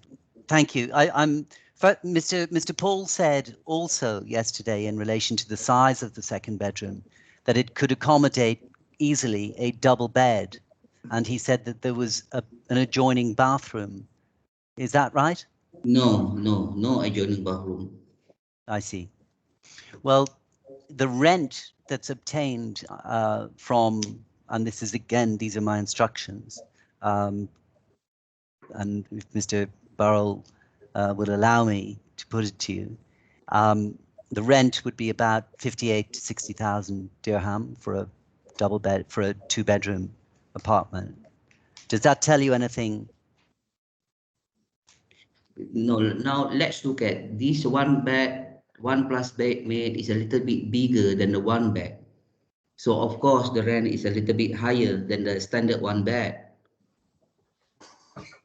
Well, could it be, is that rent, if it's achieved, consistent with a two-bedroom rental in the Al Fujan area in the market at the moment? No. Why? What do you say the rental is? Because the size of this one bed plus maid is small, is less than 1,000 square foot. The average two bed in Al Fujan is bigger than this, is above 1,000 square foot. Well, I'm not asking what the average, well, I am in one way, but I'm saying, is is the rent that's actually achieved for this type of unit at 58 to 60,000, is that consistent with other two-bedroom rentals in the Alfragen area at the moment? No. Okay. Well, I want to come back to your slides, and I've arranged my materials in a particular way, but I think we can focus on your slides in a few minutes, and we'll maybe go through those. But for the moment, if I could just ask you a few more questions on this part of your analysis. Do you agree or not that the absorption analysis is a very important part of the job that you've been asked to do for forming an opinion? Yes. It is. And you also agree that valuation is not an exact science? Yes. Yes, so it depends on a huge amount of variables. Yes. Yes, and you would also agree, I think, with Mr. Paul, that you need to consider each unit individually, and Yes. and would you agree with him that a capital value is what you're aiming at? You're aiming to identify what the capital value of each unit is. Yes. Yeah. And as a pricing specialist for Nakheel over the years, you would know, you'd want to know the product intimately, wouldn't you? Yes. Yeah. And do you agree that finish is an important factor? The finish of materials, the finish of the workmanship. No, not one of the main. I see. Yeah. Well, if I were going to rent or buy an apartment, I'm just from my own perspective, I would be impressed by very good finishes, the feeling of solidity in an apartment, and would that not be typical of a consumer, of a purchaser, or a renter? No, we based on the location. If it's in the rural area with top-notch furnitures, it will not have the same price as the better location. I see. Just on location, actually, it's quite an interesting point. I think it's one of your slides. Just bear with me for a second. Yes, it's slide number 3. Is it the presentation? Yes, please. If I say slide, I'll say presentation if you prefer. Okay, thank you. Number 3. Yes, number 3. And you see the Yes, red I've band. got it. Yes. You see the red band there. It says, the subject development is located along Al Asail Street in close proximity to Jebel Ali, Yeah. Al Hibab Road, farther Yeah. away from Discovery Gardens and the Gardens community, which are established residential communities with the presence of amenities. Yeah. Yes. And there seems to be all of a sudden a great focus on Discovery Gardens in your updated presentation. It was there in my report also. Yes. That I submitted on the 20 of Yes. September. There was reference to it, but what I'm suggesting to you is that you've put a lot of emphasis on Discovery Gardens in your presentation today. Do you agree? Yes. Yes, yes. And is it fair to say that the Discovery Gardens development is about 15 years old? No, it's not. 2008. Yes, correct. About 15 years old. Yeah. And is it also fair to say that its specification at this stage is very dated in comparison to what's available in the market? No, not at all. It's a good community. It's a self-catered community that you have all the amenities. You have garden, you have swimming pool. It's a nice community. Okay. So, but would you accept that it's an inferior product in the market at this point in time when compared to a new development of the standard of East 40? No. I see. The phase one of that they used, I think they developed the Discovery Gardens in 2007, 2008. Is that right? You said that the phase one. Yeah. Yes. And what now? What would be the market for people renting or selling or buying in those in that development, in the Discovery Gardens development? If you are talking there, the one bed there is big, is 1,400 square foot. If you want to rent it now, the rent is like 62 to 65,000 per annum. For what? 2 bedroom. 2 bedroom what? In Discovery Garden, apartment. They are all apartments. They're all apartments. I see. Yeah. And what about the demographic? What about is it not a totally different market to the East 40?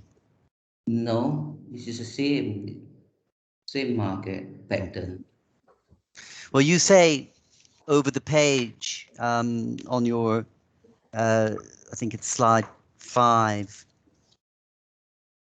that there'd be on the key takeaway. Yeah. Overview of rental market scenario. You say strong competition from established rental market, Discovery Gardens and Gardens, 30,000 plus residential units. Yeah. Yes.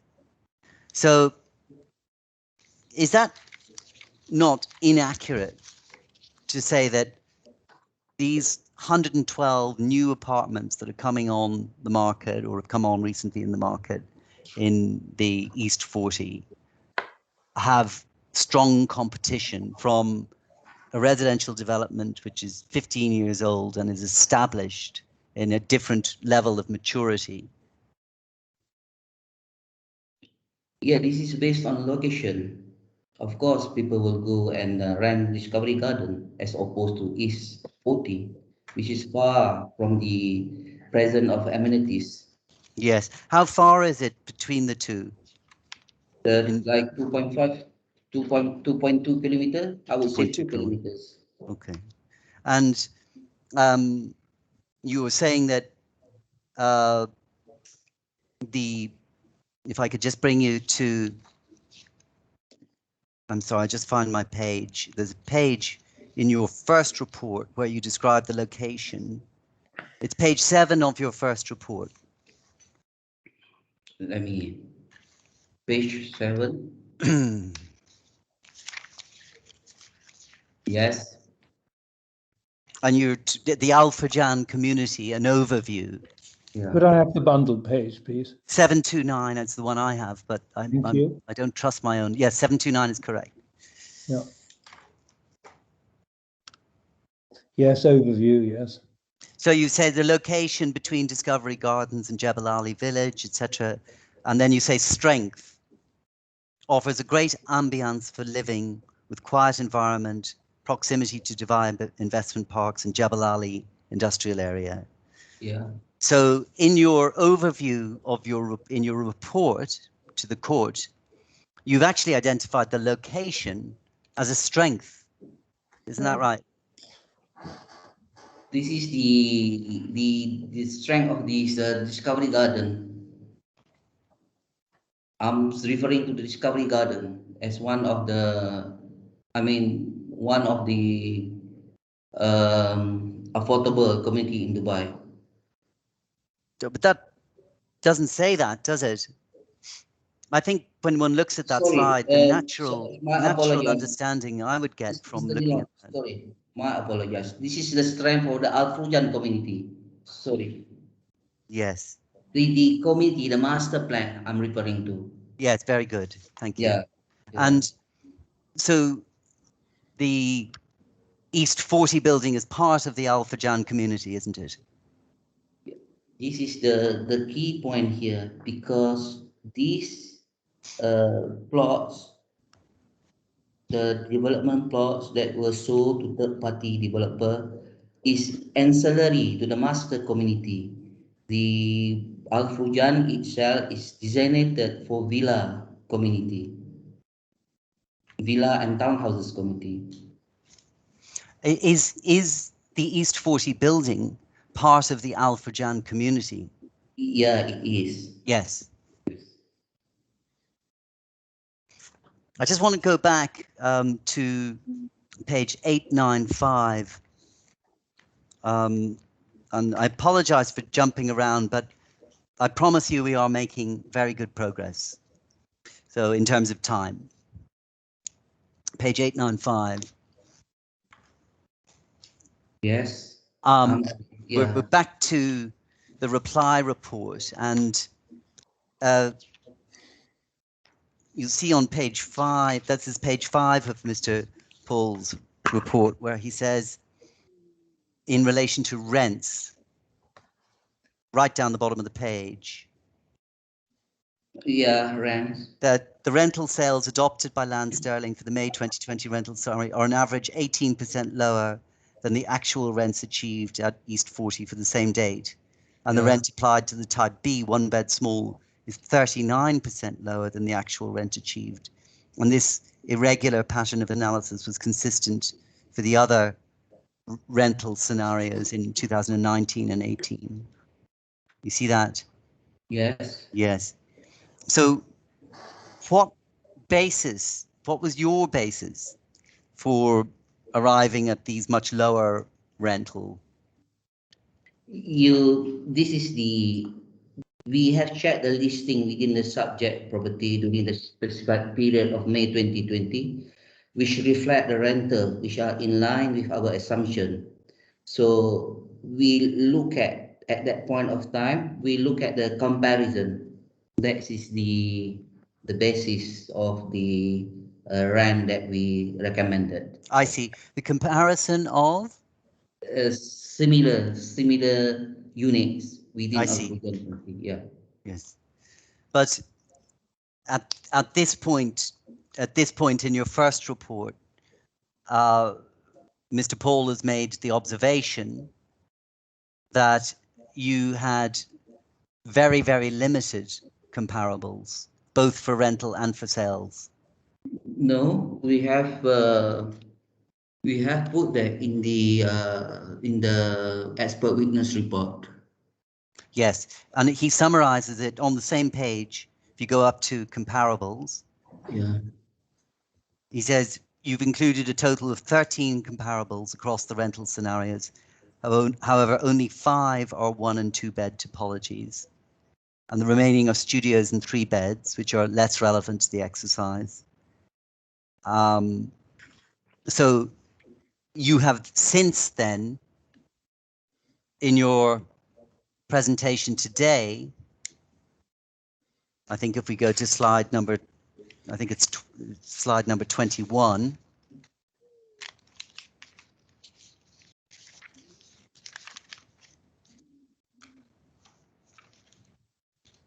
You've come up with a whole bunch of new rental comparables. Isn't that right? No, I didn't. No, that's not correct. Okay. I didn't have any new bunch of comparable. It wasn't right at all. I thought that you had introduced now a number of No. New rentals. So this is the same data that you relied upon? Yeah. I see. Okay. Well, my mistake, but what do you say to the criticism of Mr. Paul? Yeah, because we have used a mix of development across configuration, and we have looked at per square foot basis. From that per square foot basis, we done the necessary adjustment, premium and discount on terms of sizing and location to assess the ideal rental for that is 40. But I think that the evidence and approach of Savills, which they say is a much better way of assessing rental value and sales value, is to not look at square footage? No, this is not. This is. May I explain a bit? Yes, of course. Yeah, you can. This is the key element here. When you look at price per square foot, you can see the difference. For example, you have one bed at 1,000 square foot, another one bed at 900 square foot. So the 1,000 square foot suggests a bit higher rent as opposed to 900 square foot because you look Yes, at the that's square. logical. Yeah, so you have to look at both. I'm not saying that Paul is wrong, with due respect to him, but this is the way we have to look at the reality. When there is a dispute between one bed plus maid or one bed or two bed, we look at the overall size. Then we look at the square foot basis. What rate are you using? If you are using 60 dirham, you multiply by 1,000 square foot, it become, that is the rent for this unit. This is how it is I bring see. back. Yeah. I understand. And I think what Mr. Paul is saying and was quite strong about it yesterday in saying that he always tries to arrive at the capital value. That's his goal. When he approaches valuation of a property, he wants to that's what he's trying to achieve. He's trying to establish what would a renter, what would a buyer pay in the market for this. That is, and he uses that as his compass, if I may put it that way. Do you think that's a good approach? Everyone does the same. Yes. Everyone is, yeah, including me. We are looking at the capital value. But in this case, we are assessing the sales revenue as per developer, from developer point of view. That's why this all NPV coming out. Is that's a very interesting thing you said, and you've said it a few times. Yeah. Is it not what you're trying to establish here, and what Justice Field has to establish, is what the value would be from a market perspective, which means looking at the consumer and what the factors, taking account of all the factors that would affect a purchaser, all the factors that would affect a renter, indeed all the things that you've been looking at are more, the primary focus, I suggest, is in pricing, is the behavior of the purchaser, not the perspective of the developer, the behavior of the renter, not the perspective of the landlord. This is a two different way of looking at it. Yes. Yeah, because capital value, when we are doing valuation, when we want to sell something, of course we look at the capital value. This is the great difference between sales revenue. In this context, now we are assessing the loss of the revenue, the sales revenue. So this is a two different thing. Thank you. I agree with you. I do fundamentally agree with you, and I think I have to suggest that if you're looking at it from the developer's point of view, you're going to be missing a lot in terms of what the actual value is. No. Well, what about the position in the market? I mean, some of the things that you've been emphasizing today, the location, is that not something that you assess from the purchaser's point of view or the renter's point of view? No, this is I want to clarify a bit. Yeah. Sure. Now, yeah, we are looking at the sales revenue, the loss of sales revenue. Yes. You are talking about capital market. This is market value. The market value of my house in Kuala Lumpur is 1 million. It doesn't matter either I buy on payment plan or I buy it cash. It doesn't matter to me at all, to anyone. There is the market value. But in this case, we are looking about sales revenue. Sales revenue come with sales strategy. I see. Just it just occurred to me, and before I forget it, you mentioned this morning the importance of incentives I think it's been the evidence of Mr. Paul in this case that to understand what the actual market value of a property is, you must, in looking at comparables, take account of and ask questions about the incentives. So if somebody was giving a car away and, you know, or something very valuable, or a dishwasher or a washing machine, or other incentives like rent-free roll, they would all have to be taken into account in your actual assessment of the real value, because otherwise you're not getting market value. Would you agree with that? Yes. Yes. And so Mr. Paul says that he always does that and did it here. Is that fair? Yeah. Yeah. So when you mentioned the incentives this morning, it was only to mention, it wasn't to suggest that in some way Mr. Paul was missing something. No. No. Not like that. Okay. Now, I won't be very much longer. I think we have, I do want to go back to the slides, but before I do, I just want to come back a little bit to this question of net present value, if you don't mind, just for a second.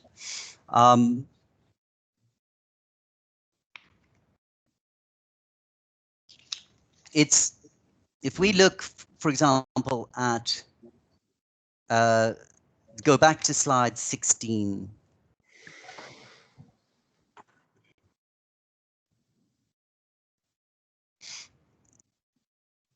Okay. Yes. Of plan sales scenario 2017, yeah? Yes. And this is the one where we have 73 million.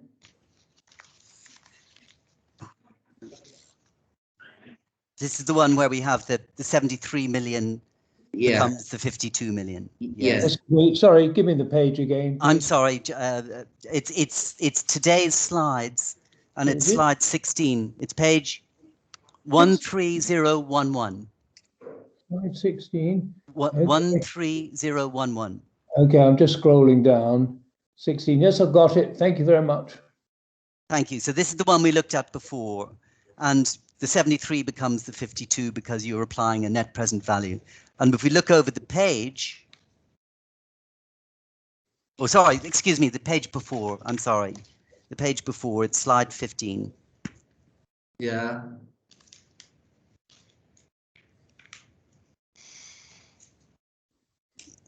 This page effectively would be the methodology that leads you up to the 73 million, isn't that right? Yes. It's effectively the type of analysis that Savills did actually conduct. This is not analysis. This is the summary of the prices of the units. Yes. For example, yeah, type A, the one that I said, 1 plus Maid, has 44 units. Yeah, the unit area between 880 square foot to 942 square foot. And type B, 22 unit. The size is 614 square foot to 620 square foot. Yeah. So Okay. yeah, and so on and so forth. But you see where you have the numbers, you see where it's got the average along that bottom line. Yeah. You have the range that on the basis of which you reach those averages, you have the ranges above. Yes. So for example, for the 722, you have a range, the lowest of the ones above is 760. Yeah. Yeah, that's the minimum. And similarly for 684, you've got a number of ones that are lower than that and one which is larger, etc. But why did you choose to adopt an average? Oh, this is the total value of the capital value. Now I can tell it to you because you are using it. This is the capital value of 112 units apartment in East 14 divided by the total BUA. Okay. I'm sorry, divided by the total, what was it? The total area. The total area. Yeah. I see. But okay, so the way you do that then, the 722, for example, can you explain the 722? Yeah. How is the 722 smaller than the minimum? No, this is the total. Please, this is the total. We have got 112 units. Okay. So the total value of 112 units is 73 million. So this 73 million divided by the total unit area, that will give you 722 What does PSF refer to? per square foot. Yes, so the price per square foot. Yeah. Yeah. So you've come up with an average of Yes. the price Yes. per Yes, square Your Honor. foot. Yes, Yes. Your Honor. That bottom line is all per square foot. Yes. Yeah, 722 is per square foot. yeah. But I still can't understand, Mr. Firdaus, how the 722, I might be missing something, but how come the 722 is low, if it's an average, how come it's lower than the minimum column of Yes. the all above it? Similarly, how come the 589 is lower than all the minimums for the November 19th scenario? Yeah, because And the 579 is lower than the May 20 scenario. yeah, It doesn't because seem to make sense if it's an average. no, it is because you are looking at the overall the total sum of all 112 units. All right. Well, look, can I just read to you to see if you can shed any light on it? Because this caused Mr. Paul, and I have to say it's causing me some difficulty in understanding it. But if I could just bring you to again to page 893, paragraph 6b. Yeah, look at the. Can we go back to the to my slide? Let me explain it a bit. Yes. Do you want me to just read what Mr. Paul says about it first? Let me. Can I explain a bit? Sure. Yeah. Okay. As I said earlier, yeah, the type. This is a type, the units, and this is the unit area. This is the unit area excluding the balcony. I see. So you excluded the balcony for your... Yeah, for this table. If you go to number 27, the same slide, number 27, it will tell you exactly. Okay, that is number 27, yeah? Are you there on it? Okay, I'm just getting there now, excuse me. Well, Yeah. am I looking at slide 15 or what? I think we're going to slide 27. 26. 26. It's the Yeah. detailed calculation summary.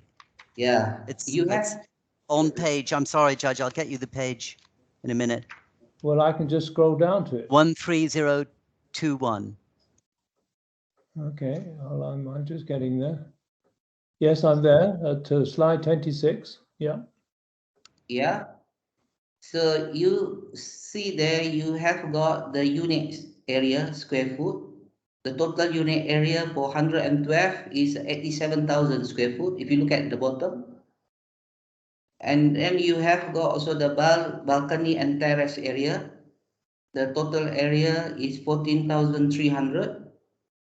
The total area for 112 units apartment in East is 101,000. So this 101,000 divided by 73 million, that gives me 722 for my projection analysis. I see. Yeah, this So does is not, it, do I understand then that the difference is because of the balcony, is that right? yeah, this does not represent anything. This is for my analysis purposes because I want to project the revenue. Yes, but you're ultimately trying to advise the court of the market value of these units, isn't that right? No, because I've written there clearly, base price 760. You look at I highlighted it in yellow color. The base price is 760.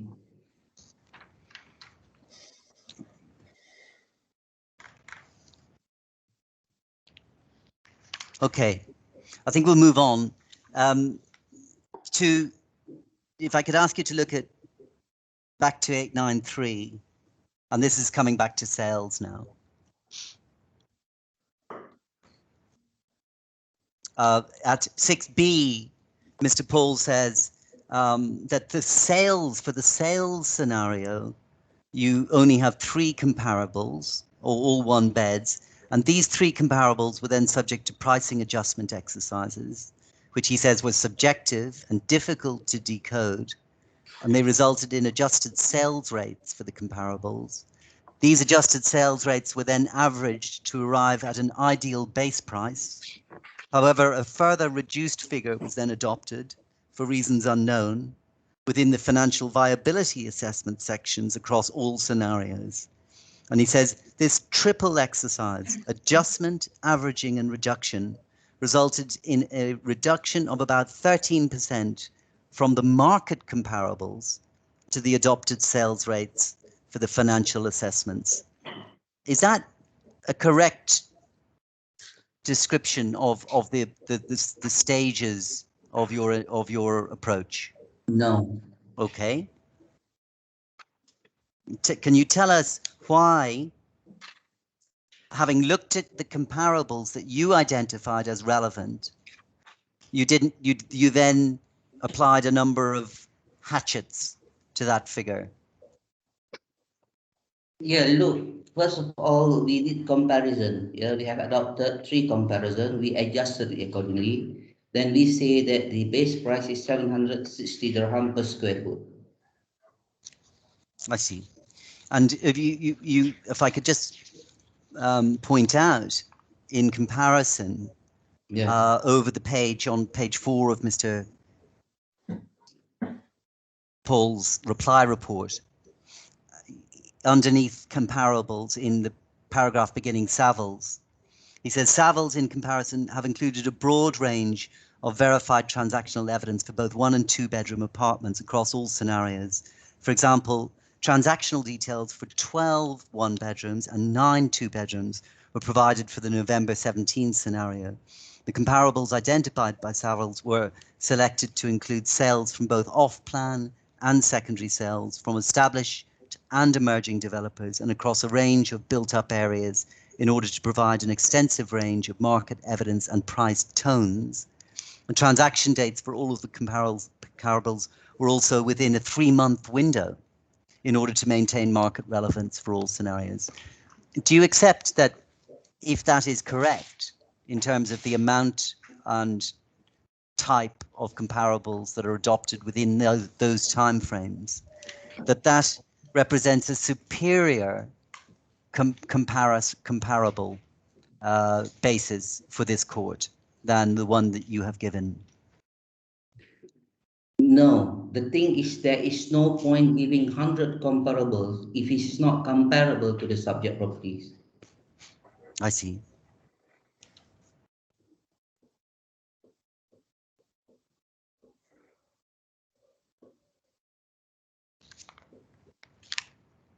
But isn't it the case that if 2 experts are coming to court and they are, one of them is relying on only a more limited number of comparables, and one is relying on a greater number, doesn't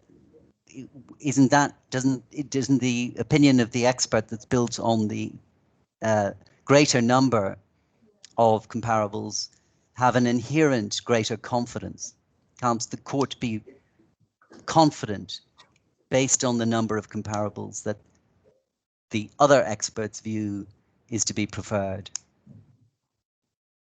No, because if you have like 300 evidence, you have not done any adjustment on it, and it's not comparable. to the subject property is no use. But in fact, if you have three comparable, which is comparable to the subject property, there is the way of doing this comparison method. I see. So have you, you've read, obviously you've read the Savills report in detail when you were preparing your own evidence, when you were preparing your own report? Yes. Yes. And where in your report do you take issue with the comparables that are identified and used by Mr. Paul? Sorry, I don't get you. Can you? Where, sorry, maybe I'll rephrase it.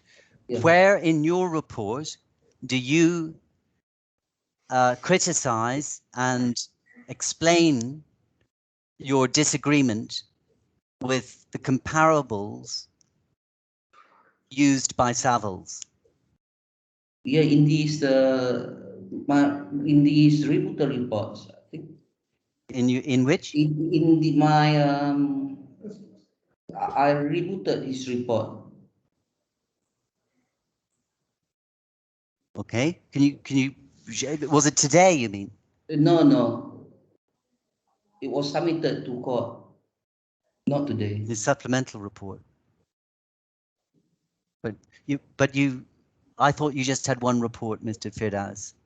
No, we had the rebuttal report also, and we have also respond to service queries. I'm sorry, perhaps Mr. Burrell can assist. I think I can assist there. It's a document that's been prepared by Mr. Feedhouse for the benefit of MES's legal team. It's not been submitted to the court or as part of the bundle. I see. Well, do you want to take some time to explain? Yeah. Okay, so let's hear from you what your criticisms of the comparables used by Mr. Paul are. Yeah, if you want to do comparison, you have to look at the property, the subject property, and you need to adjust it. You need to do adjustment. You cannot take the average of all the units, either in phase one or phase two. All those comparables should be adjusted accordingly. This is the key point, because average doesn't mean anything. So adjustment need to be done. That is the critical point here.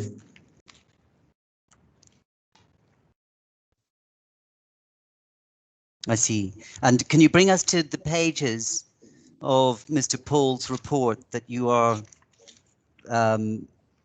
referring to, of his main report?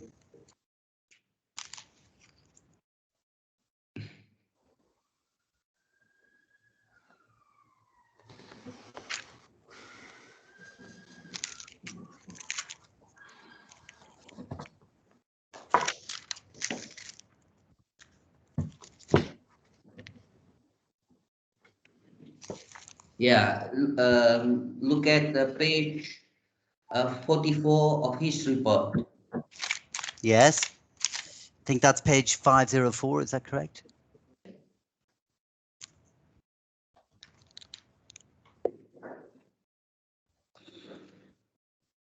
Is that right? I'm sorry, I've got the wrong number again, Judge.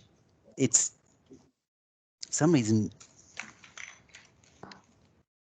it's page 44 of Savills report 1. 335. All right.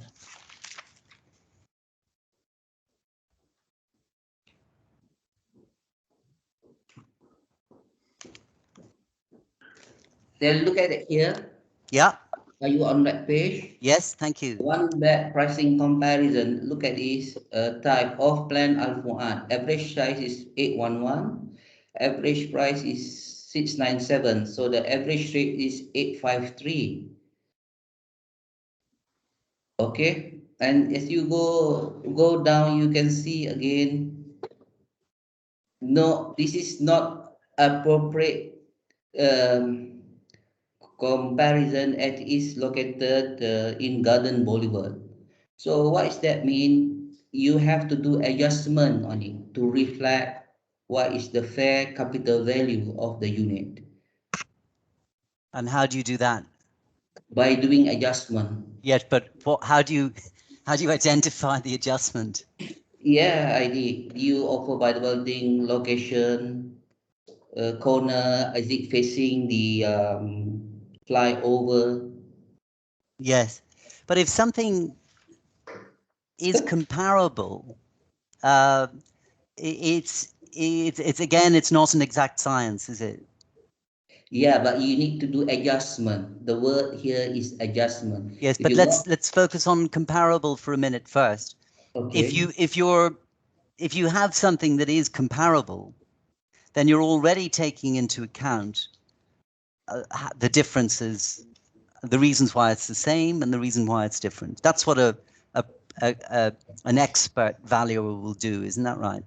No, property is inhomogeneous. You won't find any similar property in the world ever. Because of that, you I know the agree. fact that valuation is an art, science, and math.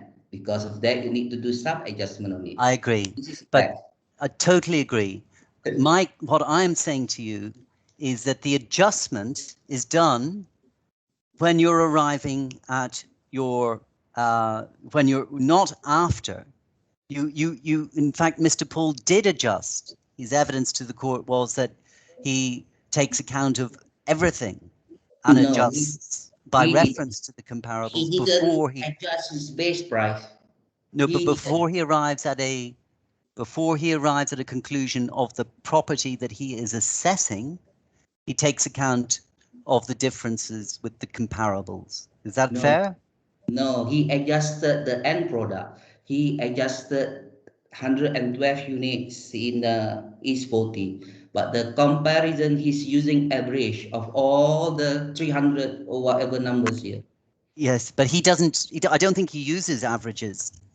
Yeah, he did. He's the price ceiling at is the no non-Aziz development such as Al Quran Amurano achieving the lowest price of 700. Average rate. Yes, I see what you mean. I see what you Yeah. mean. Yes, he's using averages in the comparisons. Yeah. Okay. All right. I think we can move a little bit on. And I just take my notes. Excuse me.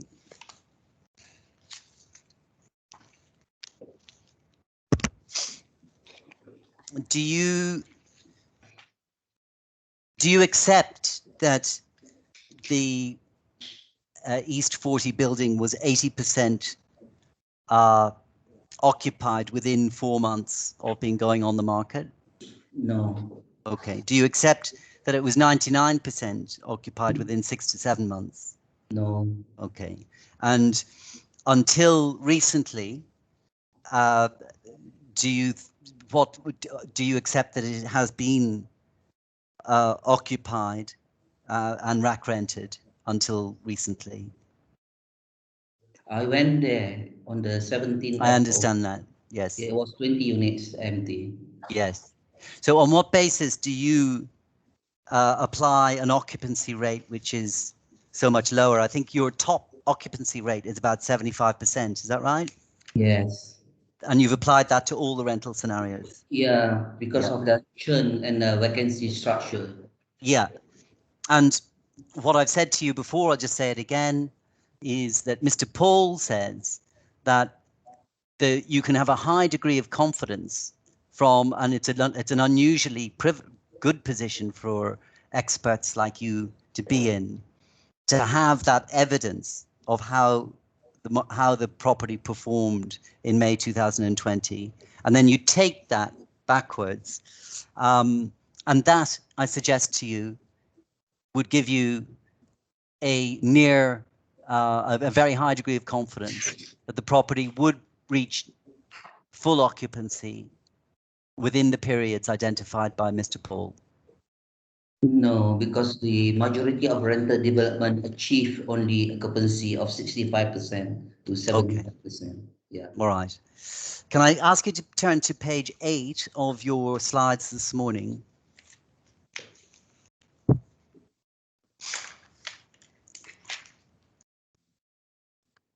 Yeah.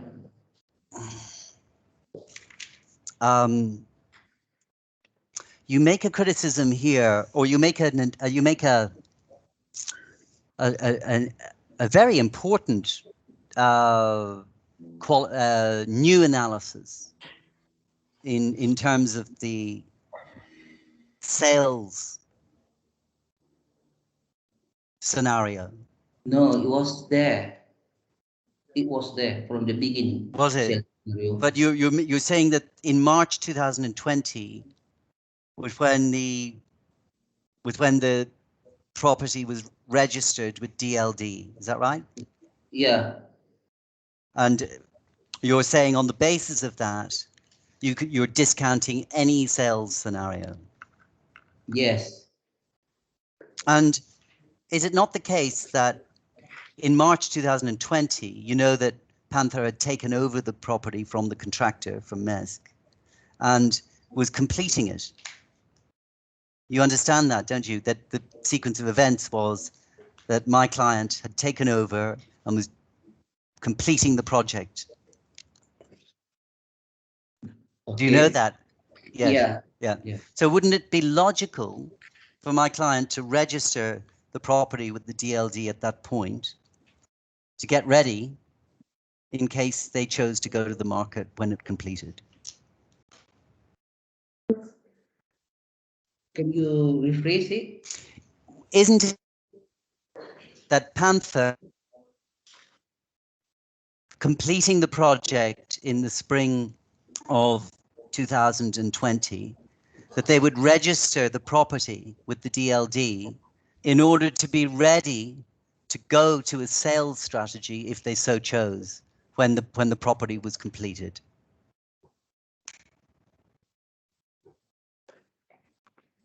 Isn't that logical? No, you can register with the LD from the, from the unit for selling. Yes, but you're saying to the court, and your job is to assist the court, isn't that right? Yeah. Yeah. So you're saying to the court, Judge, just, the fact that the developer didn't register the property for sales until March 2020 means that you should just simply discount any sales analysis. I'm not going to help the court with that because it's clear to me that there's no basis anymore for giving a sales value. No, this is the court to decide. This is only my opinion. Yeah. Do you think that's helpful to the court? The court will make a judgment. I don't think this is irrelevant for me to answer.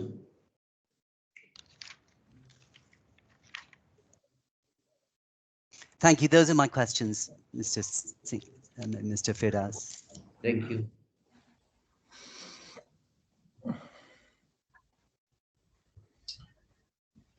When you're ready, Mr. Barham. Thank you, Your Honour. Only 2 questions. You'll be relieved to hear. I know I've promised limited questions before, but there really are only 2 this time. Firstly, now, Mr. Firdaus, I know that you might not have read every single word of Mr. Paul's first report, but from your recollection on reading Mr. Paul's first report, sorry, to clarify, it was put to you that in relation to the inspection of the property, that clarifying that you had done an inspection would have been an important point to have put within your report. The query that I have for you is, from your recollection, are you aware as to whether or not Mr. Paul clarifies whether he's conducted an inspection within his first report? Mr. Barrel, I don't get you. Please, can you rephrase it? The question is, when you reviewed Mr. Paul's first report, do you recall reading within that report at any stage that he had conducted an inspection of the property? No, I didn't. I didn't see that. Okay. Inspection. Well, if I'm wrong on, well, if you're wrong on that, then I'm sure Mr. Dillon Malone will correct you. The second question that I have is relates to this maid or one bed plus maid, two bedroom issue that was discussed earlier. Now, from recollection, I think your evidence was that there was something about a site plan. Could I just clarify from which information? So, something about the documentation with the DLD as to why you thought it was one bed plus maid. Could I clarify from what exact documentation did you make the conclusion that this was that there were one bed plus maids as opposed to two beds? What documentation was that? From the Taraki's approved plan. Taraki's approved. And why did you form the view that documentation clarified it was one plus maid as opposed to two? This is the genuine evidence. Is from Taraki's, and it was approved by Taraki's. So we have to follow the designation that Taraki's say that this is one bed plus one maid. So you say designation. When you mention designation, do you mean was it specifically stated was it specifically stated on the document that it was a maid's room as opposed to another bedroom? Okay. Yes. Thank you. Those are all the questions I have. Thank you. Right. Thank you very much. Thank you. Judge, I do have one thing arising, believe it or not. Yes. If I could ask you, please, Mr. Firdaus, to turn to page 12888.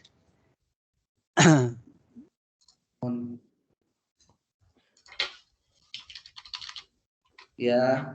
These were the slides, the presentation that Mr. Paul gave to the court yesterday, and you see in the top right, he describes as one of the aspects of his due diligence is a site visit and inspection. And then over 2 pages on, at page 12890, he describes the brochure photographs and then underneath his own photographs, and he gave evidence to the court that he himself took those photographs.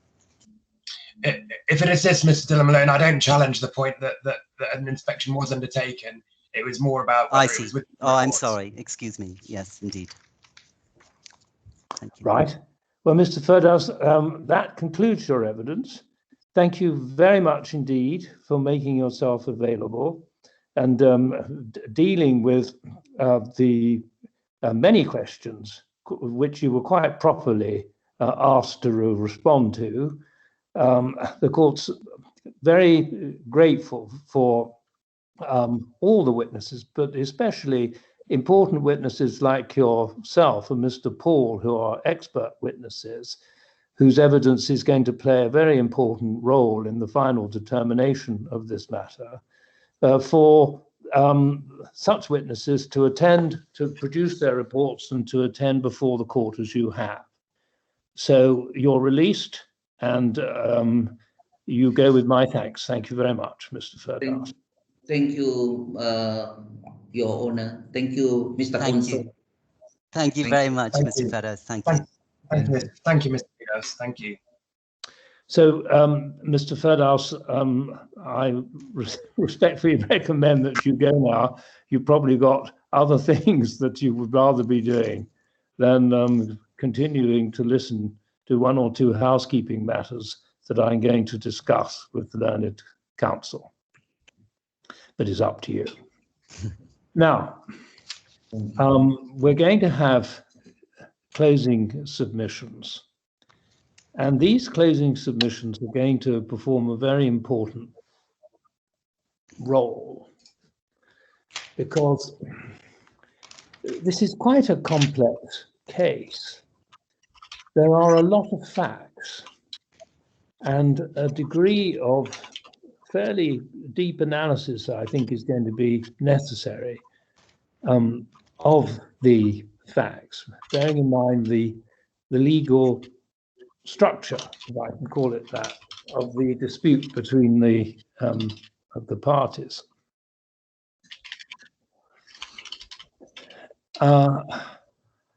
I would be assisted if someone on Mr.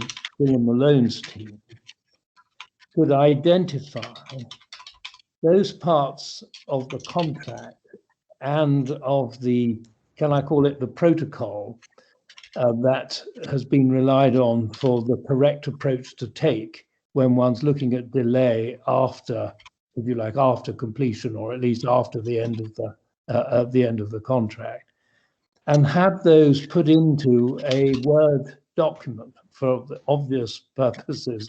From my point of view, that would be very convenient for producing my judgment. There are a number of points that I haven't had the opportunity to refine and think through carefully, but which I want to mention for your consideration. It may be they go nowhere, in which case they go nowhere, but I'd like to mention one or two points. First of all,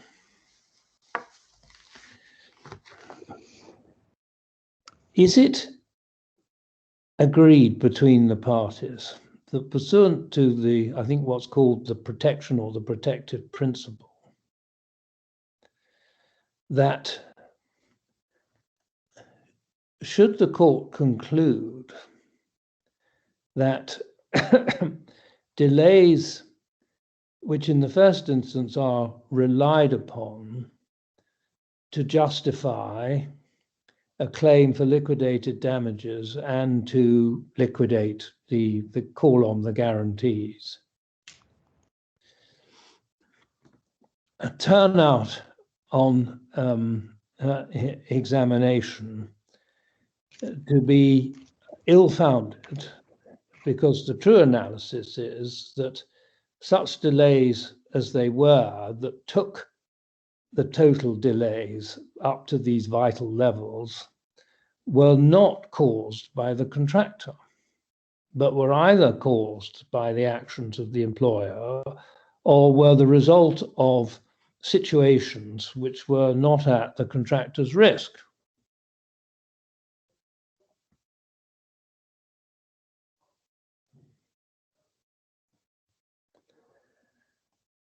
Now, if that is the correct analysis,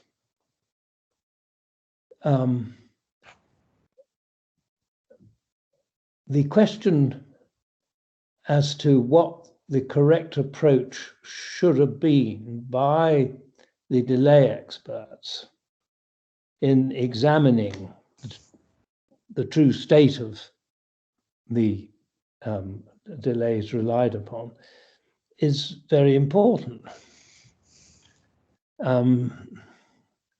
If it is, it's a very big if it is the case that the only proper approach was that adopted by Mr. Singhal,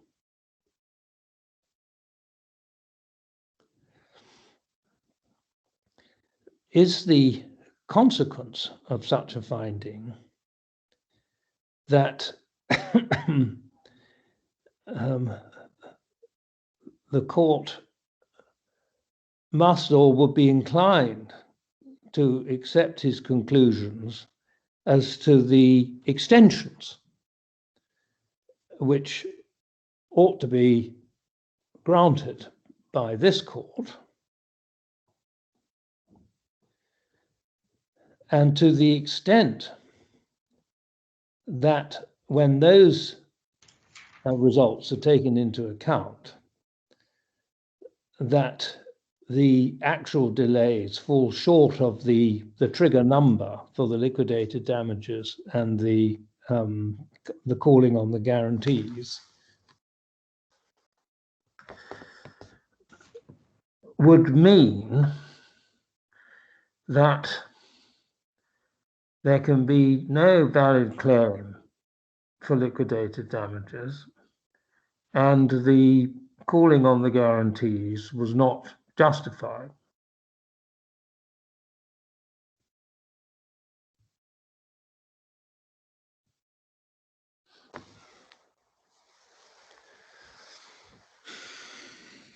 Now, next, Mhm. if there, in terms of the common law of the law of contract, there was an entitlement on the part of the employer to use the classical language of the analysis, to rescind the contract.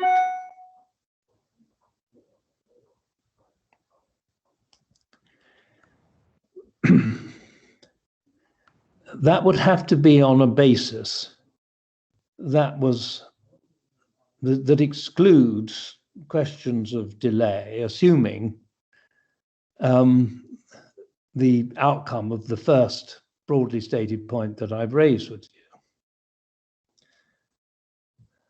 So I shall be interested to see your submissions on whether there was an entitlement to accept a repudiatory breach, or what is known sometimes as a renunciation as to future performance, so as to bring the contract to an end on the part of Panther. And if so, where are we in the realm of damages? As I've said, if the outcome of my first broad point about there being extensions of time that disentitled reliance on liquidated damages and on calling the guarantees, are there nonetheless other recoverable damages which don't look to the liquidated damages or the terms of the guarantees, but look to the consequences for Panther of having lawfully exercised a right to rescind the contract?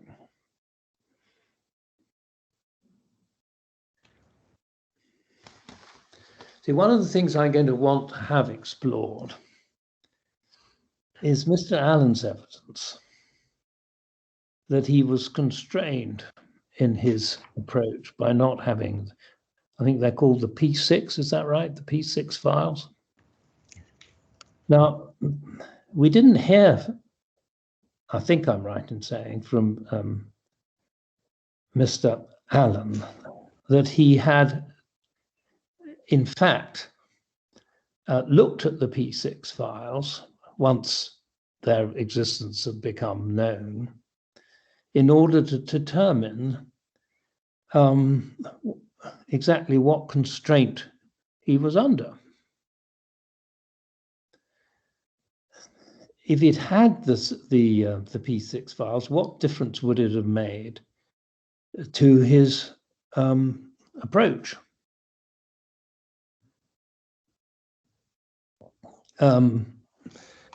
I can't remember all the detail of the evidence. Obviously, there's going to have to be close examination of the transcripts. It would appear, this may turn out to be wrong, it would appear that he had the P6 files for the period after October, was it 2018? Yes. Yeah. Yeah. Now, it would have been appreciated by Panther that there would have been in existence, at least at some point, these P6 files, because they're standard issue, if you like, in the record keeping for a construction project of this sort. And as I understand it, a documentary request was made in respect of these P6 files. Now, was that request made prior to Mr. Allen completing his first report? Anybody help me with this date? Yes. It was. And it wasn't complied. And didn't I make an order, or somebody make an order that it should be provided? Yes. When was that order made?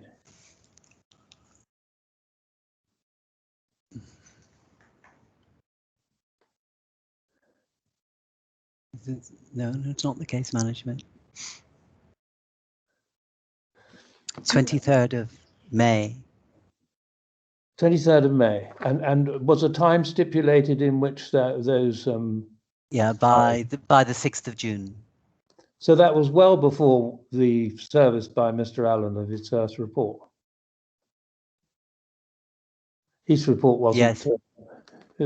Just remind me, his first report, was that in July? 15th of July. Yeah, 15th of July. Well, I'm now, sorry, there was a second, excuse me, excuse me, Judge. There's a second order, follow-up order on the 24th of June, directing that the material be provided within 7 days of the 24th of June. And it was or wasn't provided? No, it was not. Well, did Panther just rest on its oars in that state of affairs, or what? Why wasn't? I'd have to check. I'd have to check. I think we reserved our position in correspondence. With the representatives of the other side. I don't believe we did we include the court? I don't believe we included the court, but we wrote a letter to say that we noted that they had failed to comply and we reserved our position. I'm sorry, I've just found it. It's what's that? Yes, we wrote to the registry. We did on the 14th of July. We wrote to the registry saying our client strictly reserves its position in respect of the adequacy of the defendant's cumulative production to date. We respectfully request the court to direct the claimant's complete production be made as a matter of priority, for example, by no later than 22nd of July, in order that the documents may be considered in our client's supplementary expert report due to be filed and exchanged on the 12th of August. We also ask that the defendant's complete production be contained when made in one master transfer file. Well, what happened after that? Was there any order that we made in response to that? I can't remember if the registry alerted me to that, or they may well have done, but I just can't remember. They'd have given me a prod if I didn't respond. Yeah. You see, I think it went into the sand at that point. Did it? Well, just looking at it with all the benefit of hindsight, it was, of course, open to Panther in this state of affairs to have sought an order barring the defence of the claim in the absence of the production of this documentary material. Yes, but I think that there's more to it than that, Justice Field. Yes. And I don't want to, I can't give, let me see. Oh, here we go. Oh, 15th of July. You did, on the 15th of July at 10:37, you wrote to the parties, the registry, MITA. Dear Sirs, Justice Sir Richard Field directs that the claimant must complete production of the ordered documents no later than 23 July 2021, by which date it should also serve a final production statement. Yeah. And then the 23rd of July, was there a final production statement?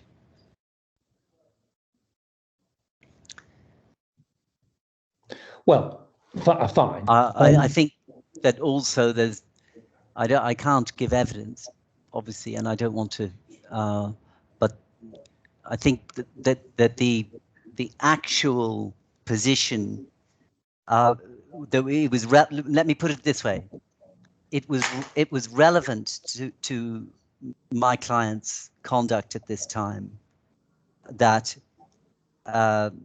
they had searched their entire records to see whether any of these P6 files had been provided in the course of their dealings Yeah. with, and they had done that. Yes. And remember that information had been requested in this form in some of the engineer determinations. Yeah. In the context. Yeah. And I think that context was also relevant. Okay. All right. Well, it'll be a matter for submission as to what consequence there is, if any, on the correct approach by the court on the delay expert evidence resulting from the fact that these files were not produced when they should be.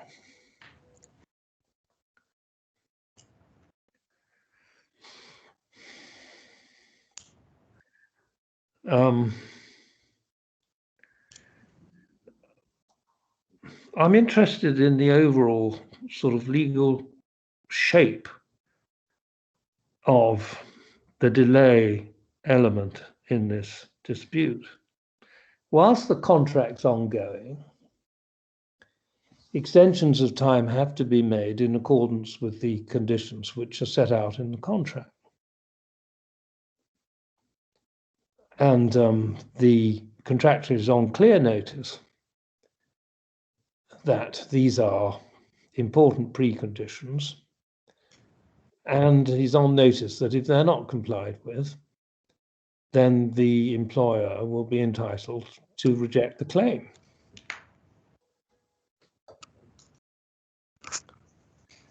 And the state of play when it comes to recourse to the guarantee is really dependent on such determinations as have been made to date by the engineer in respect of EOTs.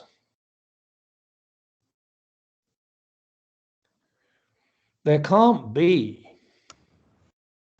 a detailed retrospective examination into the question of delay when it comes to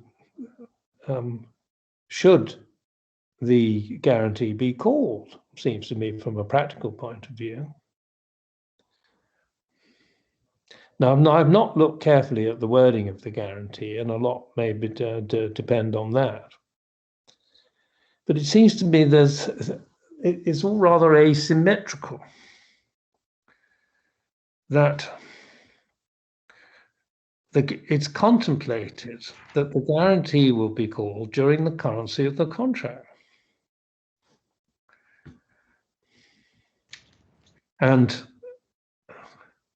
the employer can only make his mind up as to whether he's entitled to call on the basis of the engineer's determinations.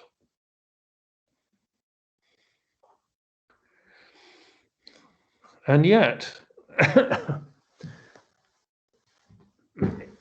it may be that the principle, the protective principle, means that when it's following termination, when the question of delay is examined, that if the delays in fact were caused by the actions or omissions of the employer, then certainly, at least so far as a claim for liquidated damages are concerned, that claim will go. Query, does it mean that the call on the guarantees were unjustified and invalid? Bearing in mind the points that I've just been making, that what seems to be contemplated is that the guarantees can be called during the currency of the contract, and for the employer to be able to decide whether the conditions are met for calling the guarantee can really, from a practical point of view, only be determined by reference to the engineer's response to EOTs. And does that mean that the guarantee, calling on the guarantees can stand, but the claim for liquidated damages can't on the authorities, which refer to the protective principle? So this may be a common feature of construction litigation, but this particular case is ripe with points. I'm going to need assistance in dealing with them, and I'm sure I will get it. The TCD in this court, and I think this is this not the first major trial in a TCD listed matter? Certainly from my understanding of a trial, I think it may be, yeah. So we've got to get, well, we would in any event have to get it right, but in particular, we need to get this right. This could be an important case for the industry in Dubai, and in a sense, it's important for the stature of the court with this TCD, which was introduced to serve a perceived need for the court to offer itself as a dispute resolution center, distinctly from arbitration. Now, we must come on to the timetable as to how long the sequencing of submissions and the timetable. Yes. Just pausing here for the moment, do either of you have any points you want to raise? Maybe you just want to really think about this rather discursive. I don't wish to engage. Thank you very much for that guidance, and we will certainly do our best to address everything by reference to the evidence and the appropriate case law and principles and contractual material.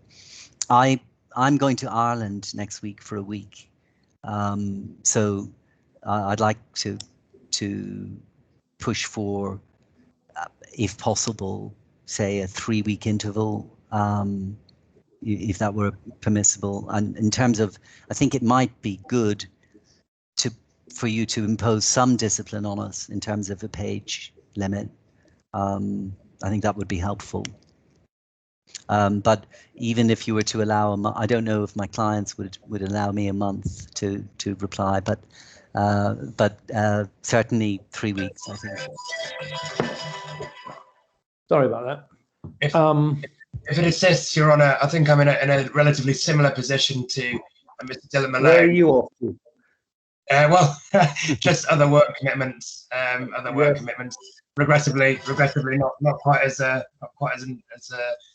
fun a plan as Mr. Dylan Malone might have. But yeah, 3. I mean, I would also be, if it was 4 weeks, I would be fine with 4 weeks as well. And I also would agree that some sort of page limit, obviously noting that there are quite a lot of items to deal with, but that said, some sort of reasonable page limit would be useful. The only other point is, also, I'm not sure if the court would benefit from having brief responsive submissions, so responsive closings with perhaps a much shorter page limit. On for a week or two after the initial submissions. Well, I think that's right. There must be responsive submissions. I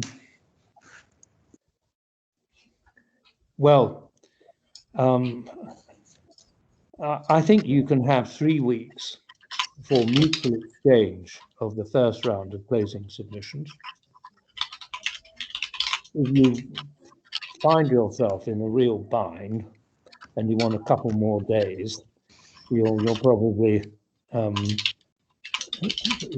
be allowed, but nothing by way of any EOT of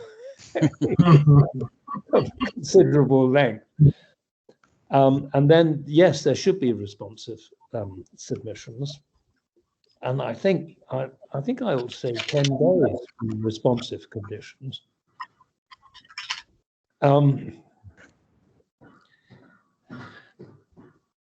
I think it's very difficult to impose a page limit.